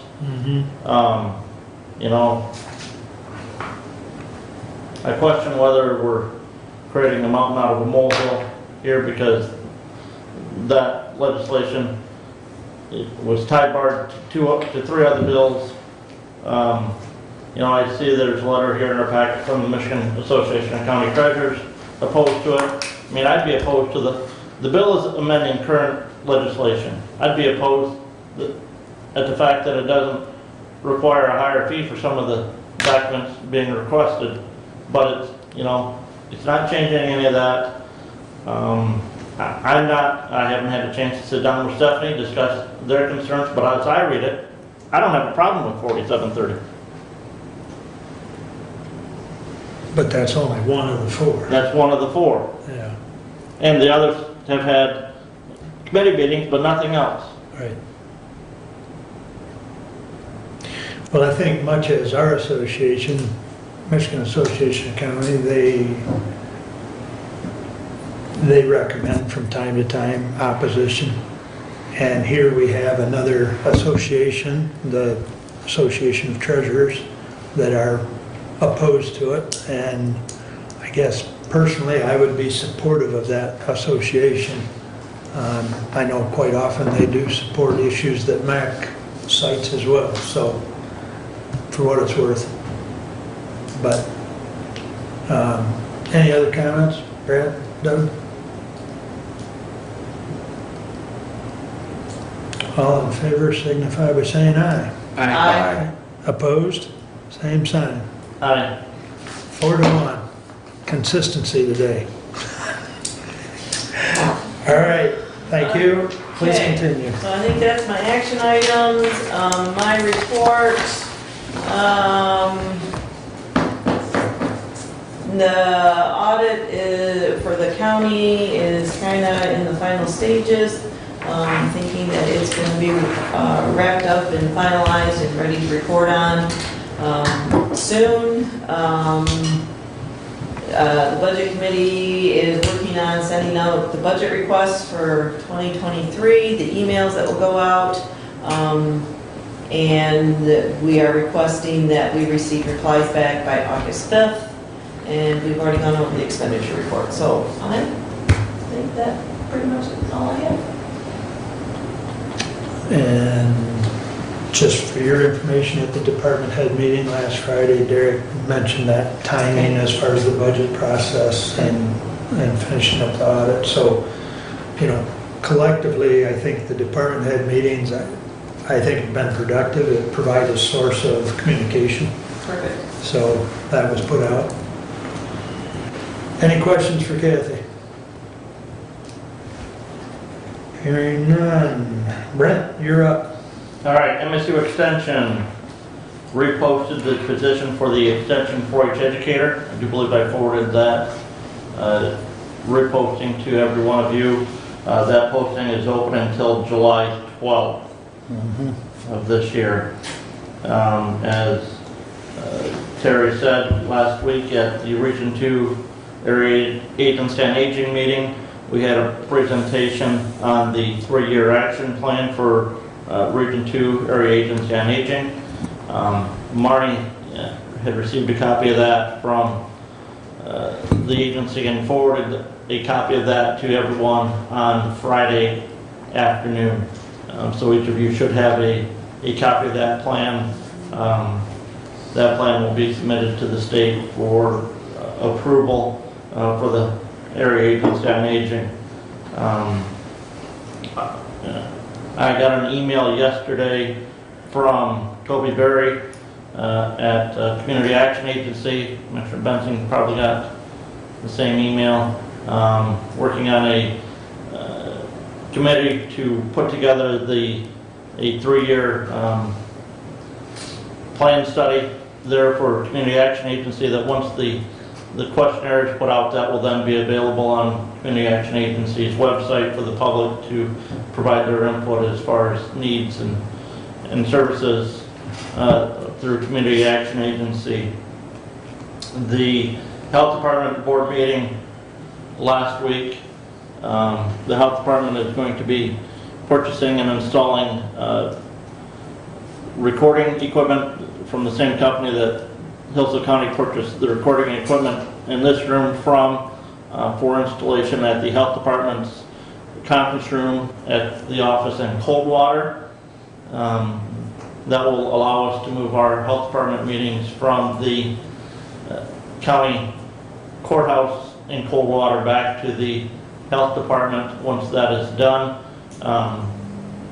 That will, though, prevent the Health Department from moving at least one meeting a year to Hillsdale in St. Joseph, which was done routinely in the past in the summer months, because we're not going to have recording capabilities at those other 2 locations. But this way, the thought is that those meetings will be recorded by the Health Department and can be streamed live on YouTube or other type platforms as we do here with our meetings. The Health Department is looking at bids for resurfacing the parking lot, and I need to get with Commissioner Ingalls on that, on some follow-up. And there again, we also had a presentation on the Region 2C, Region 3C action plan for the covered branch in St. Joseph County, and so that's being submitted to the state. Can't think of anything else. I think that's pretty much the highlights. May I mention the salary for the 4-H educator is $40,400. That's the posted salary, That's the yes. posted salary, just want that out there, that entices anybody to apply. Yeah. And the other thing I wanted to mention is that the Michigan Area Agencies on Aging, the summer 2022 online workshop schedule is in our board packet. So if people were interested in those, it's the cancer path, the chronic pain path, diabetes path, and workplace path. So I just, development, dimension, dexterity, a matter of balance, there are some of them. So I just want to mention that if anybody's interested out there, it's in the packet and what their schedule is. Probably you could go to their website and they would probably have something there as well. So just trying to get information out there, sorry. Not a problem. The only other thing I might add, Brent, to the health report was the doctor's report that she gave on monkeypox. Yeah, very. Yeah, very few cases in the United States. There are And not in currently Michigan no at the time. cases in Michigan. Oh, and there had been the thought that last week there was going to be a dentist coming to Hillsdale to visit the community as part of my community dental clinic's work to try and get a dentist recruited into Hillsdale, and got word on Friday morning Yes. that dentist had backed out of that and will not be coming to Hillsdale. So We're not in Ann Arbor, evidently. What's that? We're not in Ann Arbor. We're not in Arbor. NCDC is still working to locate and headhunt and find a dentist for the clinic at the Hillsdale office. Correct. Right. Thank you. A thought occurred to me earlier when Ms. Greer was speaking. Since the Hillsdale County Senior Service Center, obviously, they're a private nonprofit corporation. We also partner with Region 2 Area Agency on Aging. I was just wondering, while we're talking about human services, if, and I'm directing towards you as well, Terry, if you thought it might be beneficial if we were to add on our county webpage services to the aged, and then direct to those two agencies which we contract with, provide services to. Do you think that would be a good landing place? And I'm sure that we We could answer get the our... phone with a real person, so I would say absolutely with HCSSD. We have a staff of none, so... Yeah, yes. So, but if you thought that might be beneficial, I think it Commissioner, was. that might be something, and At talk one with... time there was a link, but No. Yeah.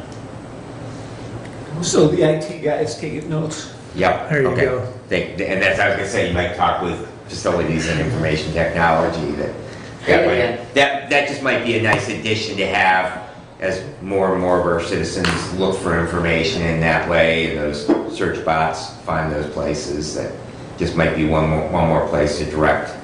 absolutely. Yeah. Good idea. Good idea.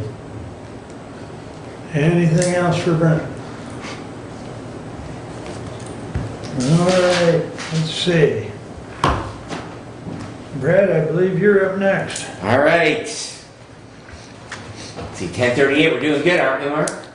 Moving right along. All right. Appreciate it all. So, all right, I did finally receive a quote in regards to doing the CPR, naloxone, and stop the bleed training. It's been interesting trying to find providers for that. The company that is a distributor for the Zoll AEDs that we are purchasing, they also do training, and they did provide a quote for those services. Just to be in compliance with bid policy, I continue to try and find a couple more bids. I did have a conversation over the last couple of days with Keith O'Neill from the Emergency Unit, because they are more and more, now that we're kind of getting past COVID, pushing their CPR training. They do not have the ability in-house right now to do all three components, and that's because I don't want to take our employees out. I want a 4-hour block, and I want to have everything. So having a single provider for all of those will be the least burden on our departments as far as having employees out. So I have one more. I actually have an informal quote from an individual, but I am waiting for them to put that in a formal quote, and I did not have it ready for today, but I'm hoping that by our next meeting that I should have at least something for us to look at and moving forward with that. And again, as far as financing that, that is something that we can utilize opioid settlement dollars for, because we're talking about naloxone administration and respiratory arrest, which is what opioids do, can then lead to cardiac arrest, so having the AED components. So they fit nicely together, and we have the funding source. We just need to find the vendor. We did receive our Stop the Bleed kits. We have 12 of them down below. Those will be going in locations proximal to our AEDs, which are still, I believe, a couple months out. Long lead times on that product.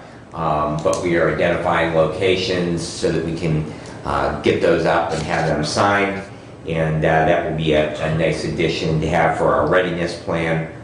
I did meet with Sheriff Hodshire and Chris Firestone, who is our Prevention Works coordinator for Hillsdale County. She's an employee of Lifeways. Shannon, thank you very, very much for her time. I appreciate her efforts. The purpose of that is to try and coordinate some prevention programs in our schools within Hillsdale County. We have a presence with Prevention Works in 3 or 4 of our schools already, and that I have been working with the sheriff under the 2023 budget to make a budget request to create the position of a school resource officer for Hillsdale County. That is something that we do not provide. City of Hillsdale doesn't have the resources to provide.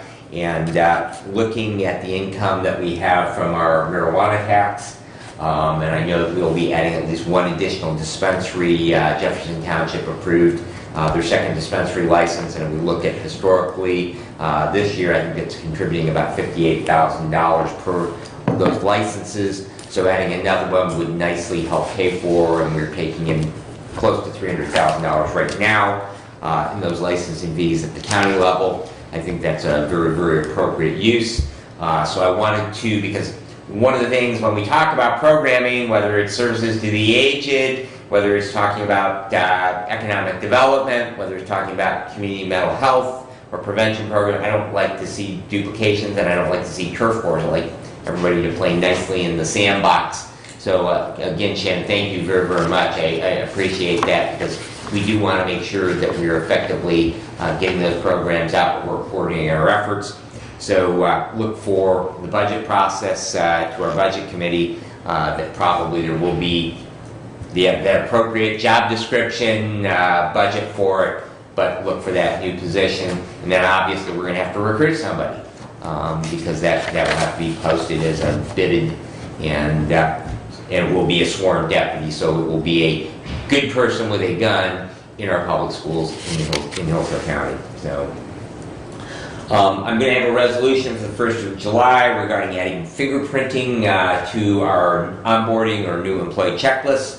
That was a recommendation that came out of the courts, that they wanted to add that. In talking at our safety committee, we are evidently already doing that as part of our background investigation whenever we onboard anyone, because of access to our networks that we have, our intranet we have here within the county, and the sometimes sensitive information that people can access.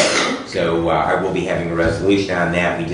The clerk and the chief deputy clerk are busy with doing voter election worker training right now, so hopefully we'll have that at our first meeting in July.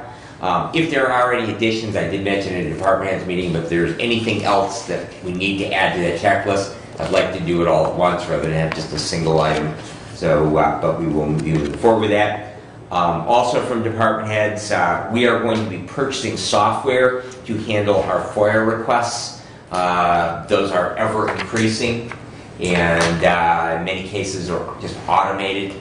We get from all over the country seemingly Freedom of Information Act requests, and to see that they are handled in a timely manner and they get to the appropriate place in the county.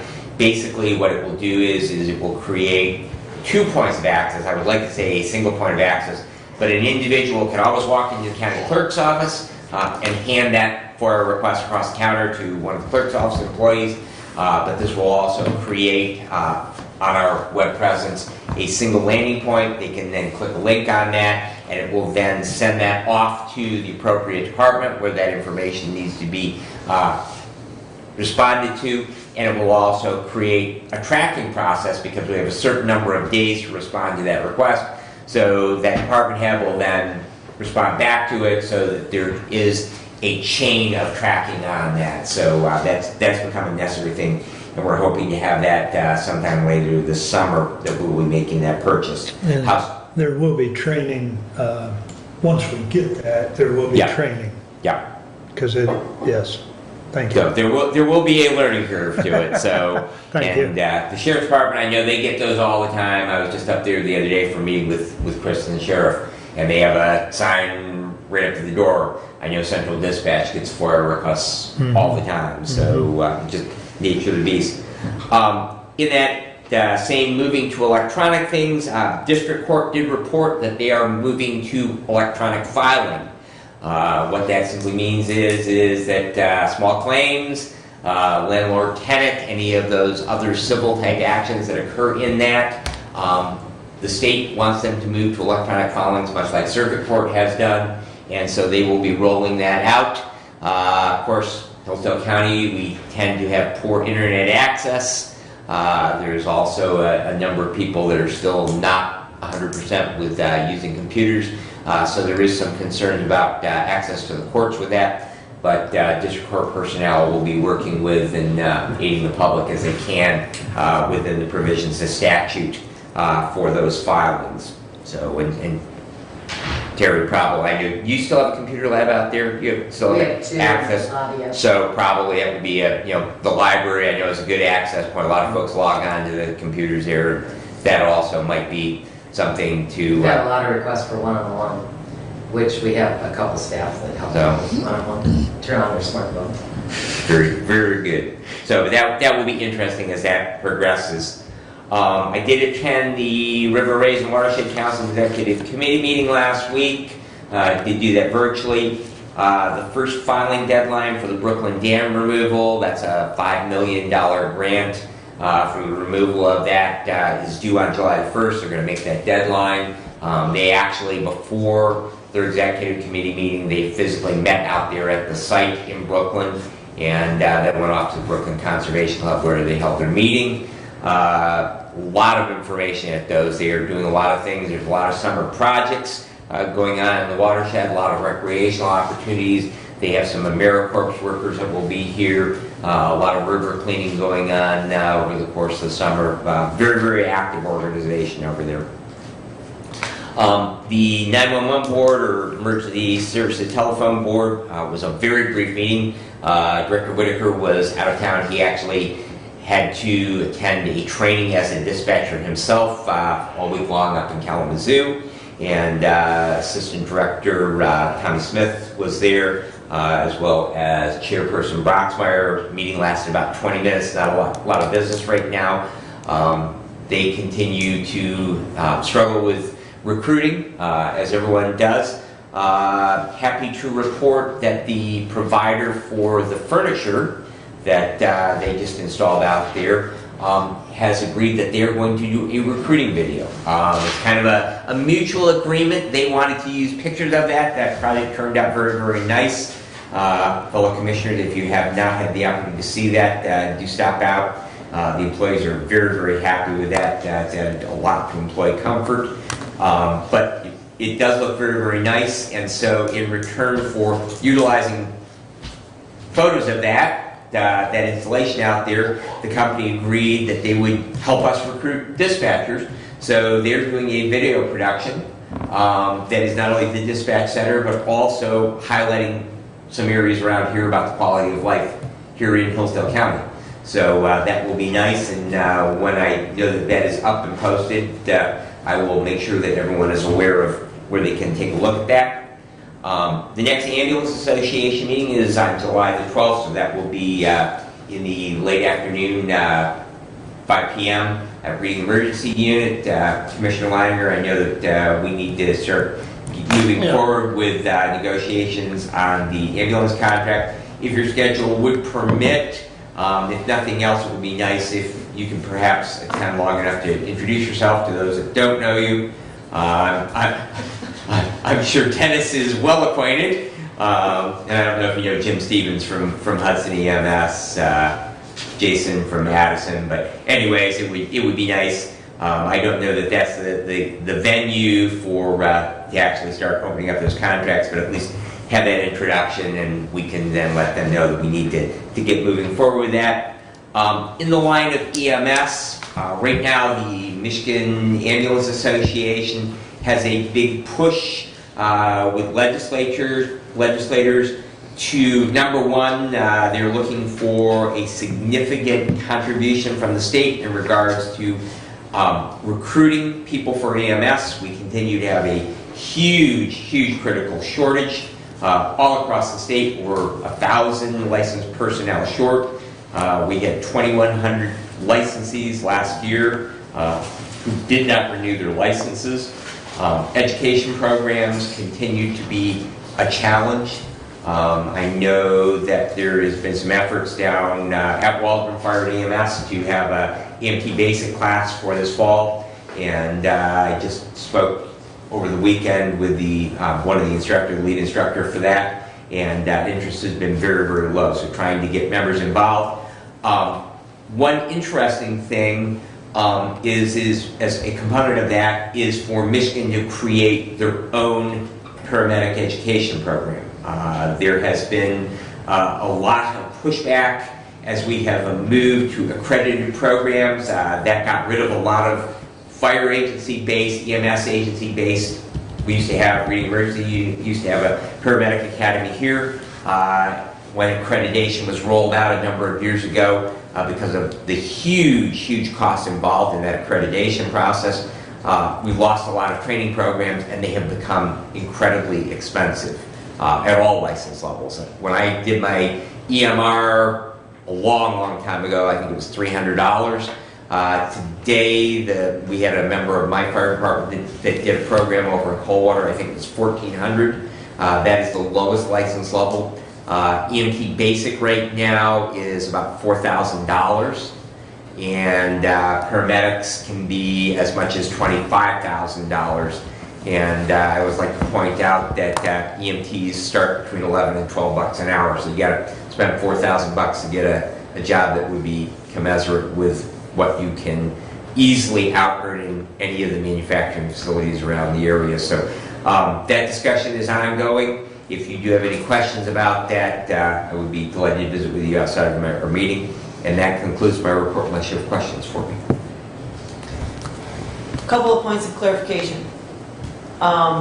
When you mentioned the resource officer for the schools, Yes. I heard Hillsdale School didn't have money for them. This resource officer isn't just for Hillsdale schools, it's for Hillsdale County schools. Correct. So it would be for all of our public schools within the county. Obviously, public charters, I include them as government schools. But it would be individually up to those if they want that officer in their school or not. It is not something, but right now, the sheriff has been very good, that he has his day watch deputies in those school districts that are not located in communities that have police departments. So Jonesville has a police department, Reading has a police department, City of Hillsdale has a police department, but in those schools such as Waldron, North Adams, Camden Frontier that do not have local police. He is making sure that we have a deputy out there when the kids are arriving, either getting off the buses or being dropped off or driving, and then is also encouraging through the day if the officer is out and about in the community just to take a walk through. There's no pattern to that. It just as time permits, scheduling permits. But we do have that presence right now. But this would actually be where that officer, their primary function, much like secondary road patrol, that deputy, the funding for that deputy is primarily for them to be out there looking for those traffic violations, the speeders and all those other things. But they are always available to back up or assist an officer if there need be for that. The same thing would apply with a school resource officer, that they would be available to all the public and private schools if they wanted, because we do have several private schools, and if they wanted to take advantage of that, they certainly would not be limited to only the publics. If the privates wanted to have that officer there on a regular basis, or even for a special purpose, they would be available for that. Same thing with prevention programs. That those programs, we have a countywide prevention. We receive money for that from the state, and so those prevention programs are available to all the schools within the county. It's up to the schools to decide whether or not they want to participate. So, but that officer, their primary function would be, and they would be available to any of the schools, whether they had a police department or not. Anything else? I would have to say your comments further confuse me to know whether actually there's a police officer at every school already, because that's kind of what I picked up on. But I don't know that that's really true or accurate. I don't know. And so this additional resource officer, he's not going to have a physical presence in every school every day, because that's absolutely impossible. Right. So, and so I don't know if that's a private or outside this commissioner meeting for me to better understand what is the presence of our police officers and/or sheriffs at our various county schools on a daily basis. On a daily basis, it is my understanding, and along with my own ride-along, we actually did that. We have in those school districts that do not have a police department within the county, there is an officer there every morning when children are arriving, students are arriving at school, and then if time permits, they do an additional walkthrough of buildings through the day. But that would only be as time permits. But the effort is, and again, if you had a multi-victim, multi-vehicle accident that consumed, it's very easy to eat up all of the resources. I don't care if police, fire, or EMS, it's very easy to eat those. So if that were to happen, then probably that would not occur. But this will be dedicated to the schools. It will work with prevention programs. So, one of the things is minors in possession of tobacco. Okay, that is, if you're not 21 years old, all right, you can't possess tobacco products, including vaping products. So, if we have, basically, the officer would then work as part of, and this job description is very fluid, so we really need to see what the job description is going to be, and that was why I encouraged Chris Firestone from our prevention programs to work with the sheriff to help write that job description. But basically, they would then direct to the treatment, which is how do we stop using tobacco. We actually have programs on how tobacco usage cessation, and then we also deal with marijuana and other substances. How do you stop the usage of that once that behavior begins? So it would help channel into those programs and be a coordination of effort. Okay. As well as provide an additional layer of protection for the schools. Right. All right. So I better understand that the hiring this new person is to coordinate programs to facilitate in county schools. Correct. Is what I'm hearing. Okay. The other question I had was on the software purchase to handle the FOIA requests. Yes. Is that in the budget for 2022? I don't know that it is a budgeted item. It is, according to our IT department, because it was a department head meeting, that it was something that generally David's comments are, I don't like to have to do this. I probably don't have money in my budget to do it, but it's something we have to do. So, and I think as part of that discussion, that the staff time that's being consumed will probably be offset by the purchase of it, because we are eating up bucket loads of, I mean, we can, when we respond to it, the cost of this FOIA request will be to collect the information, but you still have to compile of what it will take, and that we don't get compensated for it. Okay. So a follow-up call that I had with David, because Okay. I had that very question of where's the money coming from.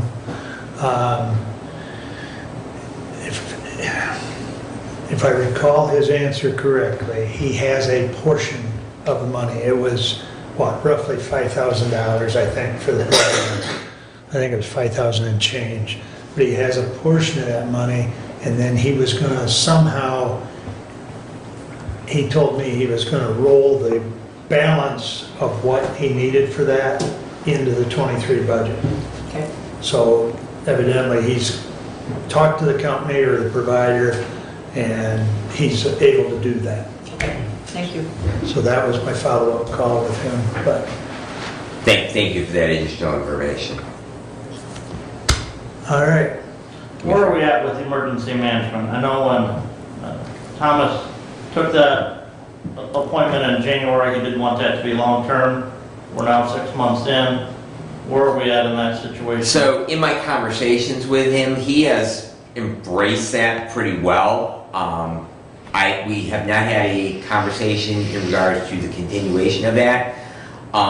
Interestingly, I had a conversation with the now newly appointed director of emergency management for Hillsdale College yesterday, and they are evidently contracting with the sheriff's department outside of their duties for the college to provide some emergency management for Homeland Security requirements for the sheriff's department.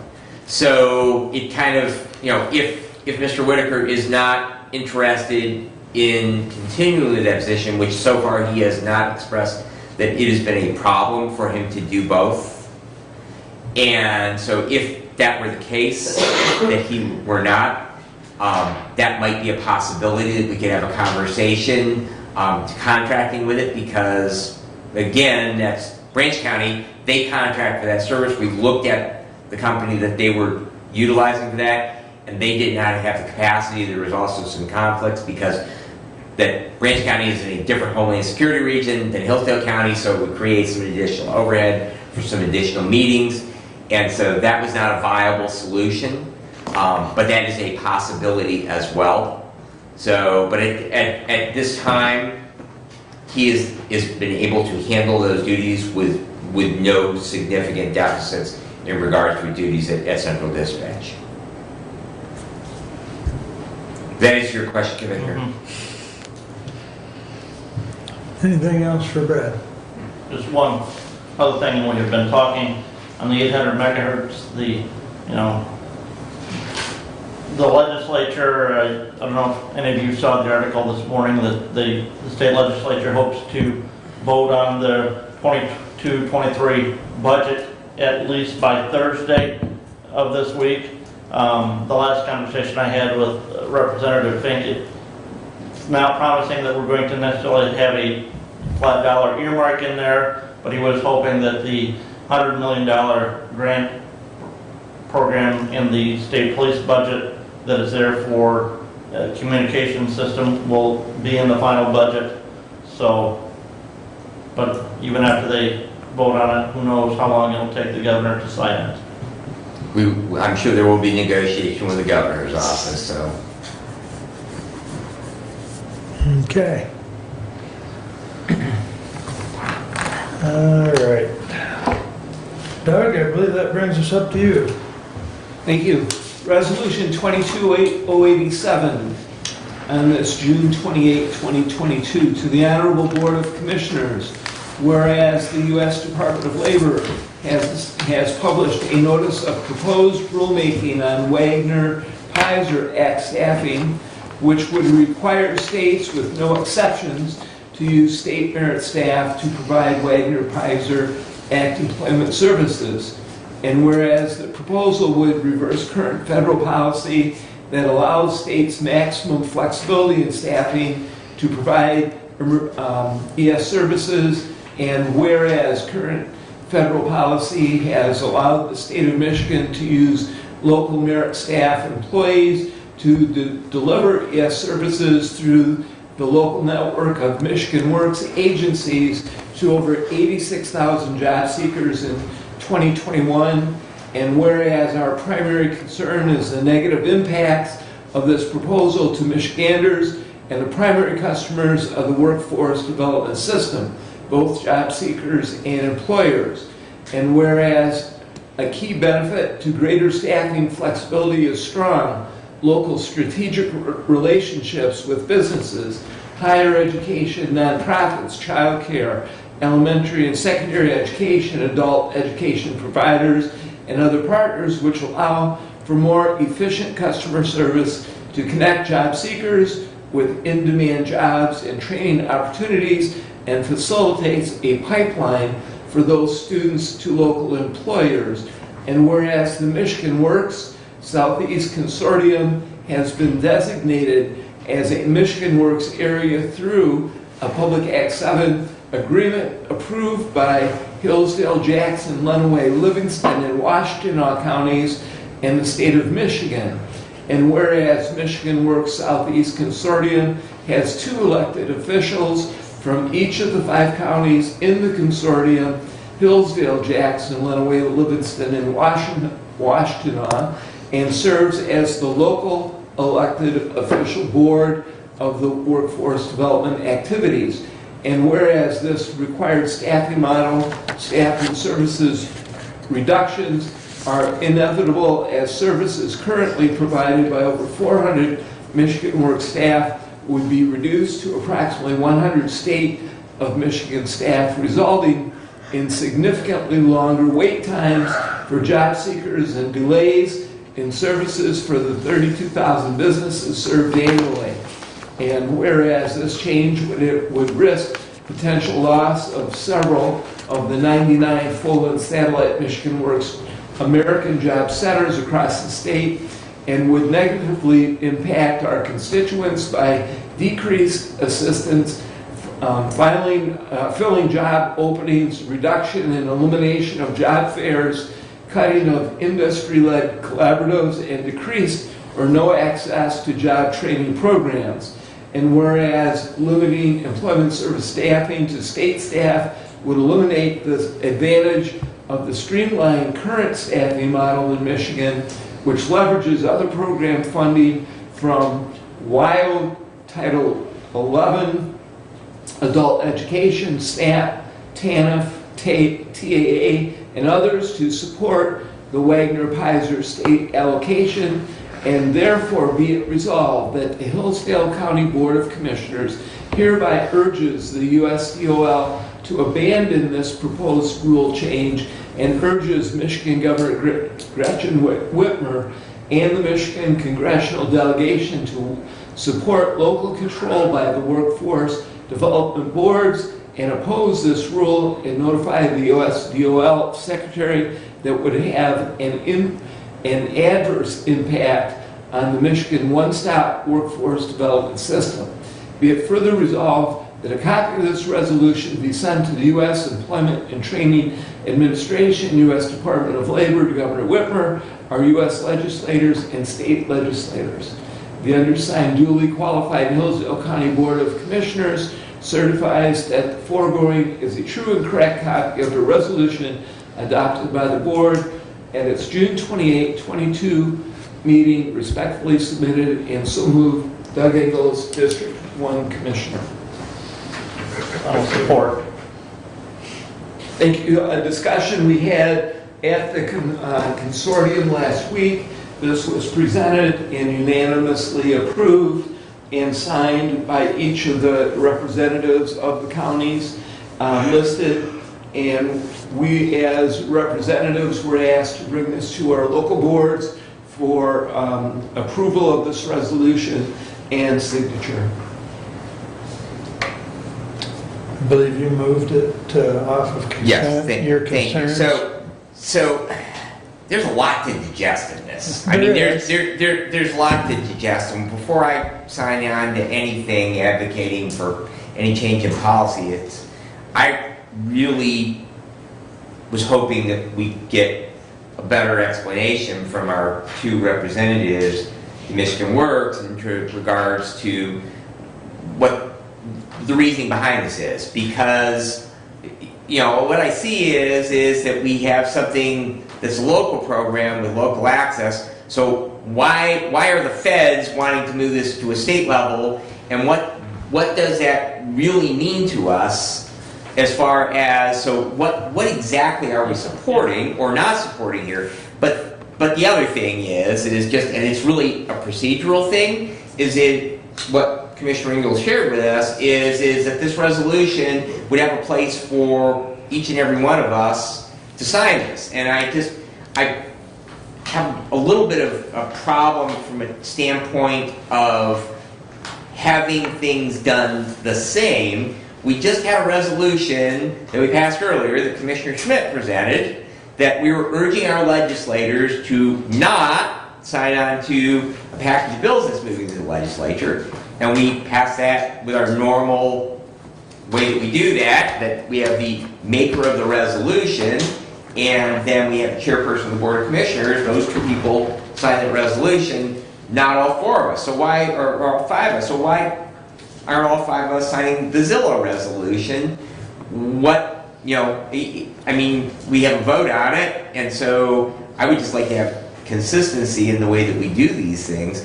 So those are the two reasons why I asked for the resolution to be polled, so that we could discuss those two things. So, Commissioner. Yeah, so the question of why and how did this come about and where is it really coming from was asked to Shamar, who is the executive director. And Shamar didn't have a good answer. He didn't know. It is a federal program that is becoming impactful on our local. And he didn't know really where it was coming from. His suspicion was to create state jobs that, due to the pandemic, they need to shuffle their deck.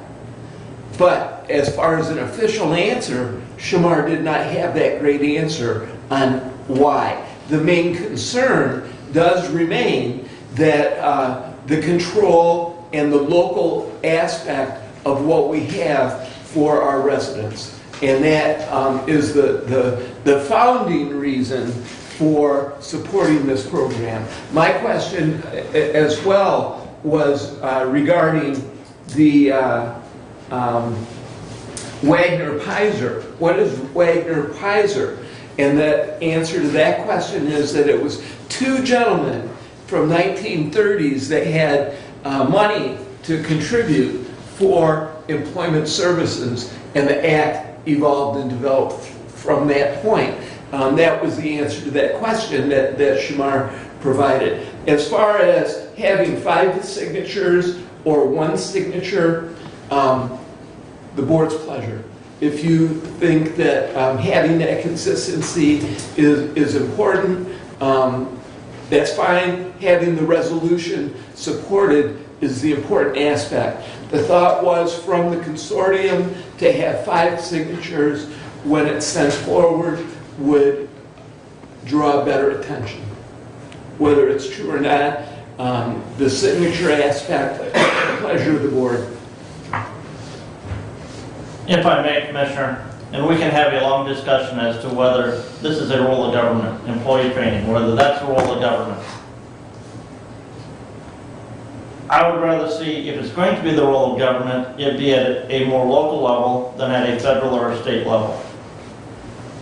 And so what the federal government is attempting to do is to strip that local control, that local oversight, and move that up a level to the state level. And so as I read this resolution and the information that I have received from Michigan Works, that this is an issue that would, in essence, pretty much shut down Michigan Works Southeast for the most part in their work in job training, because a lot of their funding comes from this federal program and grant funding that then is funneled to the state and then funneled down to the Michigan Work Southeast consortiums around the state. Again, this is not discussing whether this is a role of government or not. This is, if government's going to do it, I would rather us have a say in that as opposed to it at the state level, which is what the executive order rulemaking process is attempting to do. So that is the only reason I would be supporting this resolution. And yes, we can have the discussion as to, should it be everyone, should it be...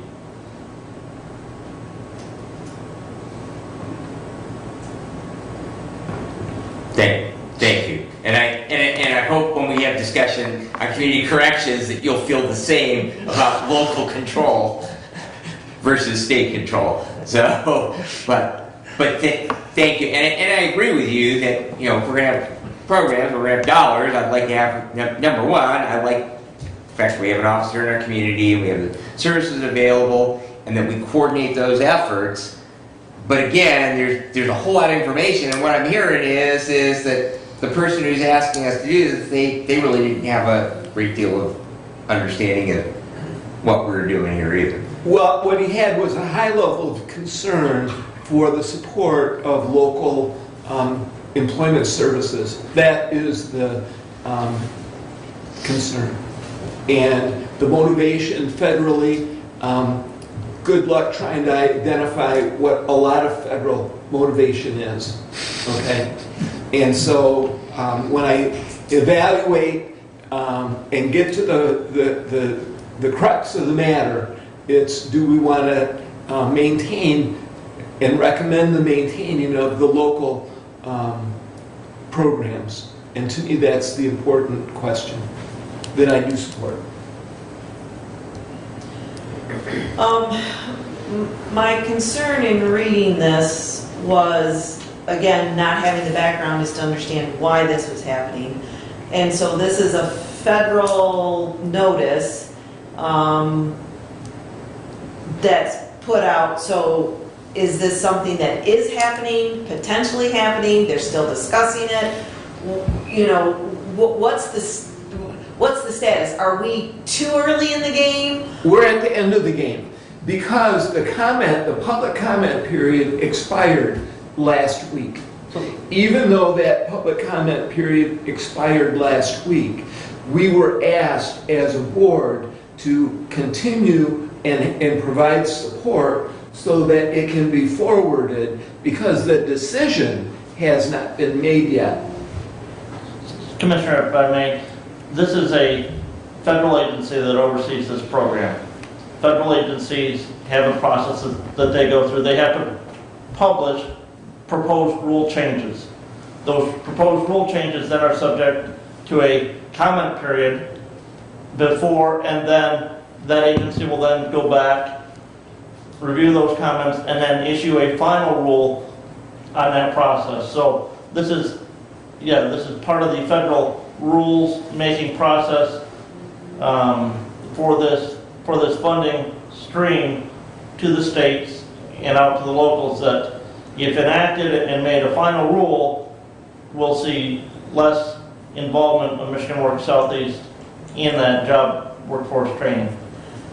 So having said that, this was published by the USDOL, and it directly affects the state of Michigan, and whether that program becomes theirs. What were their comments on this proposed rule change?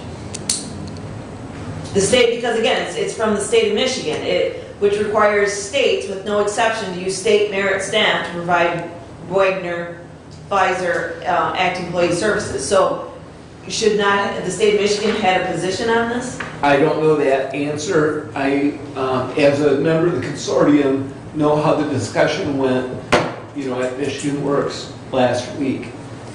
And so then what this says is that if the state of Michigan provides the service themselves versus through a quasi or a nonprofit organization, I think that's essentially what Michigan Works is, that they can do the job with 100 employees, whereas Michigan Works are I using think 400 that employees. what they're looking for is the $4 million that flows through for the employment services that would not come to Michigan Works, that would go to the state.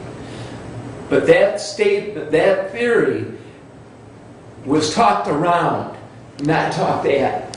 And so for me to directly answer your question, I don't really know the answer to the question. But the discussion was the group was very concerned about the loss of the funding, and the amount discussed was about $4 million.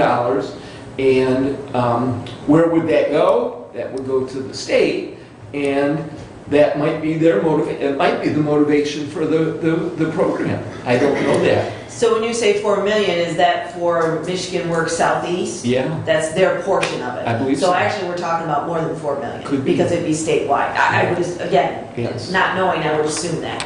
And that 4 million for Michigan Southeast, what's their total budget? What does that 4 I million? can't remember off you the don't top of my remember. head. I Okay. can look back in the packets. I don't know. But I did ask as well, if this is a federal program, what are the other states? Right. It seems there's 3 states that are being impacted in this particular manner. Massachusetts, Michigan, and I think it was Iowa. The other states, 47 of them, haven't really taken a position on this because it's not impacting them. So from the state of Michigan level, we have the UIA, which is the unemployment agency. And I know that, if Michigan Works weren't in existence, would Michigan UIA essentially do what Michigan Works is doing? Because Michigan Works, to file for unemployment, do not people go through Michigan Works? I believe so, yeah. I mean, I don't exactly know what that interconnectivity is, and so without Michigan Works Who does it? Yeah, is it the UIA offices? You know, I don't know. Well, I it's, don't know how that according to works. the resolution, it's 100 state staffers. And I believe that used to be the case here when we had a local unemployment office up where the Hillsdale Preparatory School is today. That building was our unemployment office up there. And I believe that they had job services as part of that as well. But it was Right. a single agency that did both. So it'd be kind of nice to know the history of the evolution of Michigan Works, because I will say over 30 years ago, 35 years ago, I did have contact with the UIA office, and I didn't know that there was a Michigan Works at that time, and now there's a Michigan Works, and I don't even know how the whole process, what that process is, but I'm curious what the history and the evolution, and if this is a path back to eliminating this non-governmental unit from providing these services and taking it back in-house, and how the state of Michigan stands on it. So.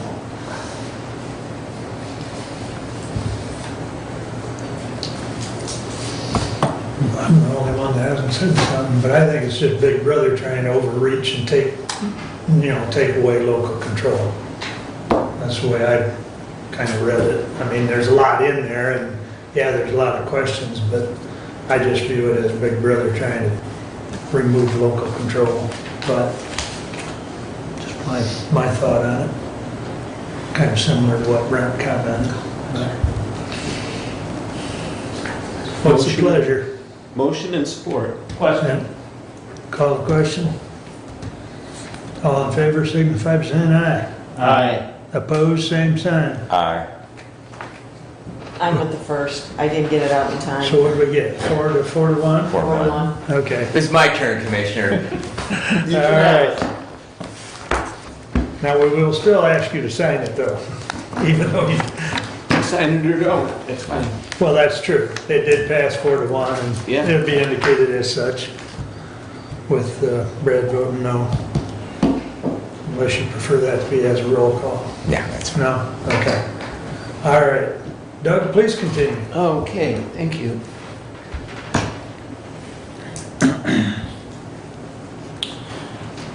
From the City of Hillsdale, the city manager's report, Sandy Beach is open. Passes are available and will be needed to enter the beach area, $5 daily, $50 for a season pass. The next movie at Mrs. Stocks Park is July 8th, and those movies start typically around 9:30 as it gets dark. On August 27 and August 28, the Tri-State Scenic Steam Excursion Railroad will be coming to Hillsdale at around 11:30 and departing about 3.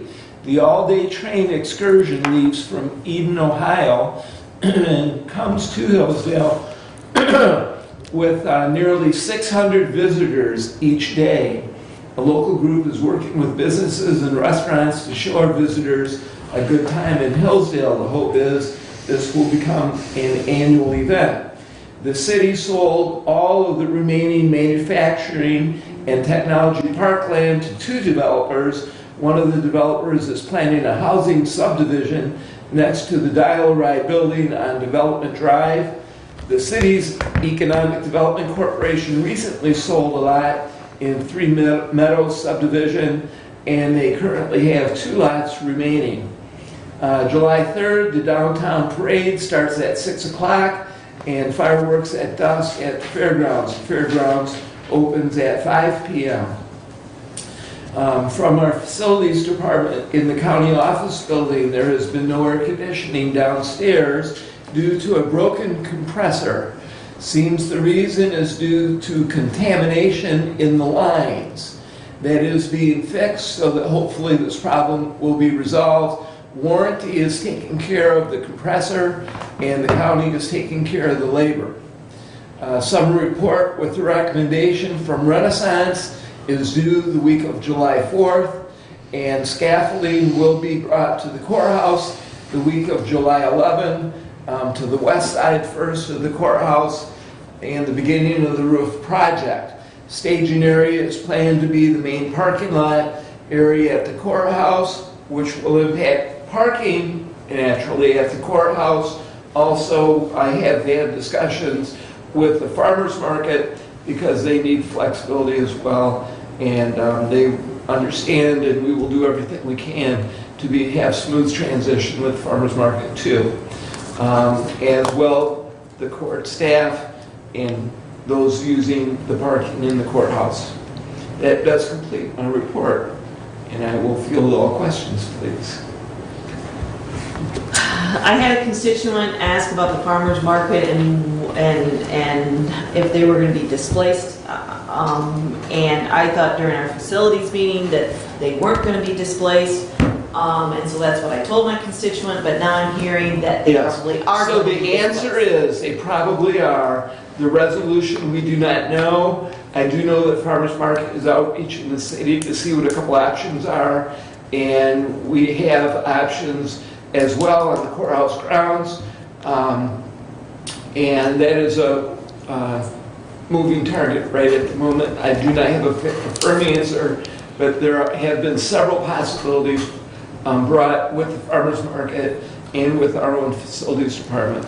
Okay, so I will go back to my constituent and let them know that. Yeah. But in addition to that, I know when we talked about the issue, one of their concerns is that they were going to be put out on the street and they didn't think that was safe and they would not they would not be a vendor at the farmers market if that was the case. And I think we talked further, and if it is one of the solutions, I was thinking closing down both ends of the road between the banks and the courthouse. It's a city opportunity.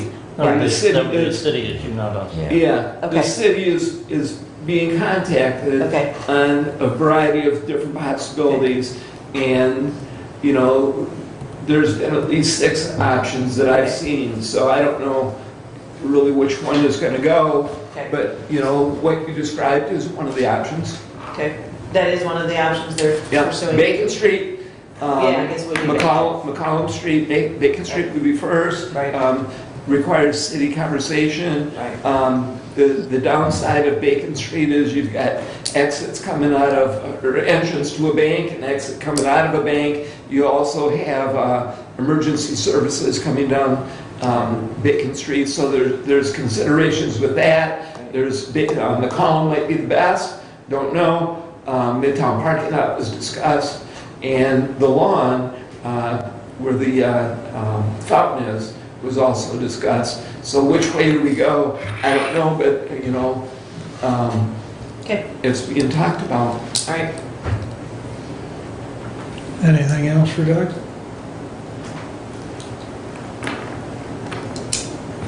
Thank you. Thank you. Medical, 11:30. yeah. Appreciate it. Did good. I got hay on the ground, folks, so got help lined up, so. Medical care report, the main thing is that the center or the facility is COVID-free at this time. And the report I sent out to all of you so you can read. The audit's been completed, and Terry will be coming to us on August 9th to give us an update from the medical care facility on the audit as well as other things. So, let's see, DHHS, we currently have 112 kids in foster care. We've been running in that 110 to 120 this year, which is an improvement over the last several years where we were up as high as 150. It's unfortunate, sad, and there were no removals in May, but in April we had, I think there was 5 or 6. Neglect and abuse, drugs, I mean, a lot of reasons for removals, but the Ohio, Michigan, Indiana Council of Government will be meeting July 18th at 1 p.m. in Bryan, Ohio. I'll have to talk to Robin. I'm not sure if we're going to Zoom that meeting live. We do have that potential capability as long as we hold it within their commissioner room down there.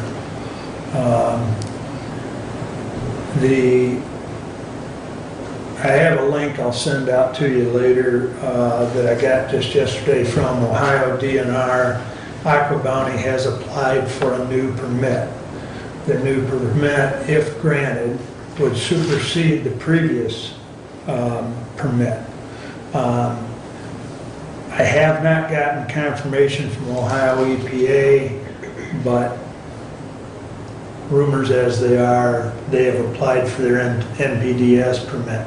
Now that might be totally false, seeing how they've applied for a new DNR permit. So I'll continue reaching out to Ohio EPA because you've got to talk to 2 different folks down there, but I'll keep you abreast of that.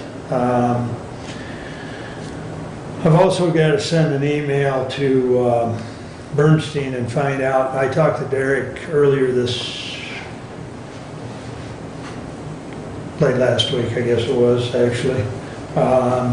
We have not received the opioid dollars that we were told that we were going to receive in April.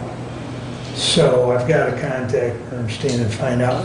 We did get an email, something to the effect that there was something going on in the court and we may or may not get it in April, but April has come and gone.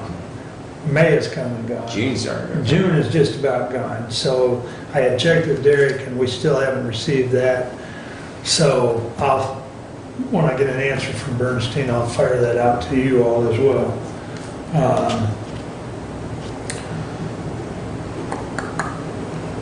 I think that's the highlights that I've got, unless there's a question.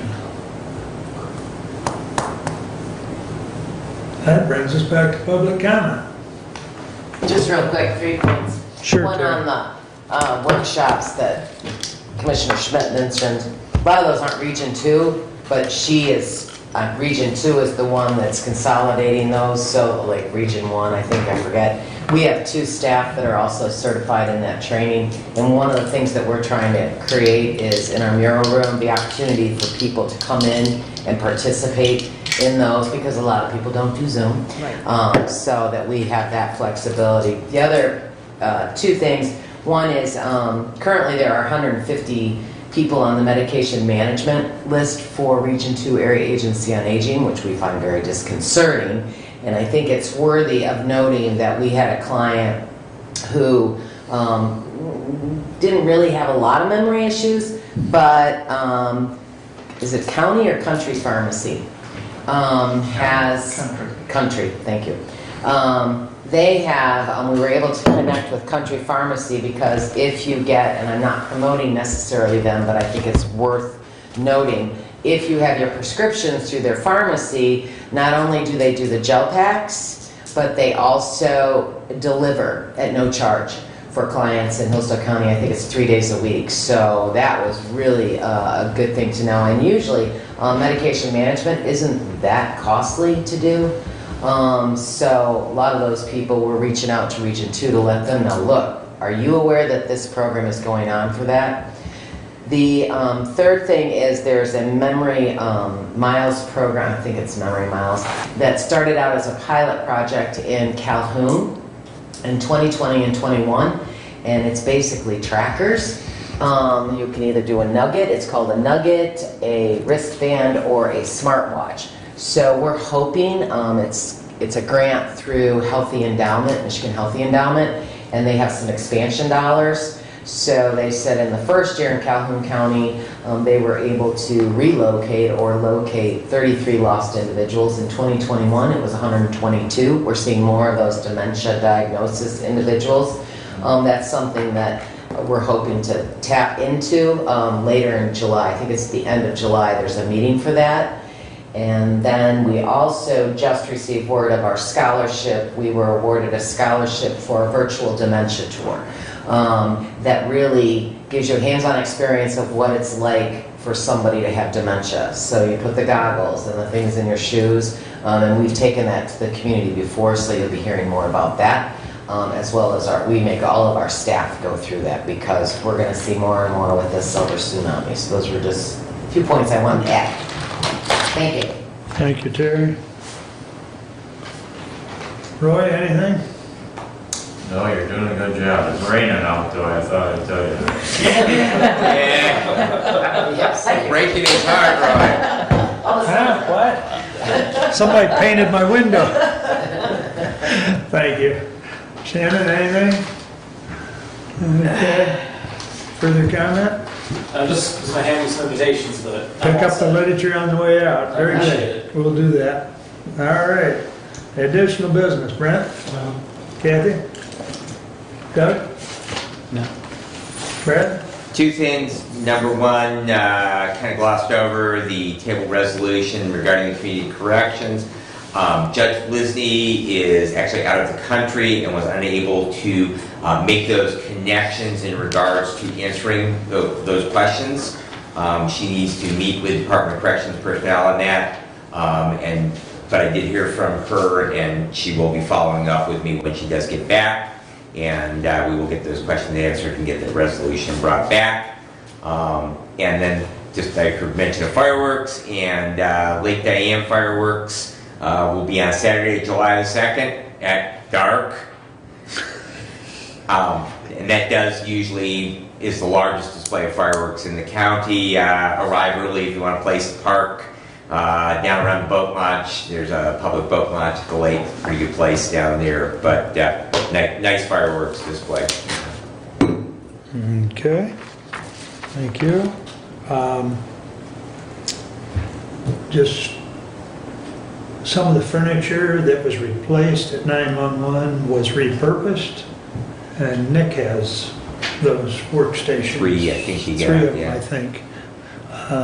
And they've worked out very well for his application. I was also going to ask you to follow up with the courts as to Penny's comments about not being allowed access. I'm sure that's out of our hands. Yeah. But I guess separation of powers issue, but it is, and but I I think, will ask for Ray. and I think it's probably even beyond the local level, because the state court administrator's office has really dictated a lot of things here lately, especially when it comes to Zoom and others. And I know those Zoom links are posted on their webpage, or on the No, they're not. webpage. No, they're not. They were at one time. Yeah, but then they discontinued the YouTube channel, and that was the. The Zoom is only for the people that are going to be in the hearing. It's not for the It's not public public. because they have Okay. to invite them in. Okay. Right, and I experienced the same thing that Penny, I wanted to attend and was told that they are Zoom only. And so my question would be is if we can follow up and get some Yeah. public participation. If my comment would be then, they need to be back on YouTube. I don't think they've ever been on YouTube. Oh, yeah. Yes. Were they? Yeah, oh, Okay. yeah. It's Okay. a court hearing, Yeah. it's a, Okay. Yeah. Well, if Okay. you follow up on that and let us I will know. visit. Yeah, because that's, Yeah. I mean, Penny's got a good point. I mean, it should be open in Well, it some was said that fashion. the YouTube was discontinued because the in-court participation was, Right, and that is not the case. Right. And I can support what Penny said. Oh, I made 3 trips over there on one particular hearing that had been rescheduled. Yep. And each time it was said, Doug, they're not doing it, it's a Zoom, and you can't get to the Zoom. okay, okay. So, That was the same way. All right. Well, we'll look for the follow-up on that. So, that's all we have for today, and thank you one and all. Have a great day. And I'm gonna go back. Okay, As soon as I sign some things. Everybody's got things. These are Kathy's.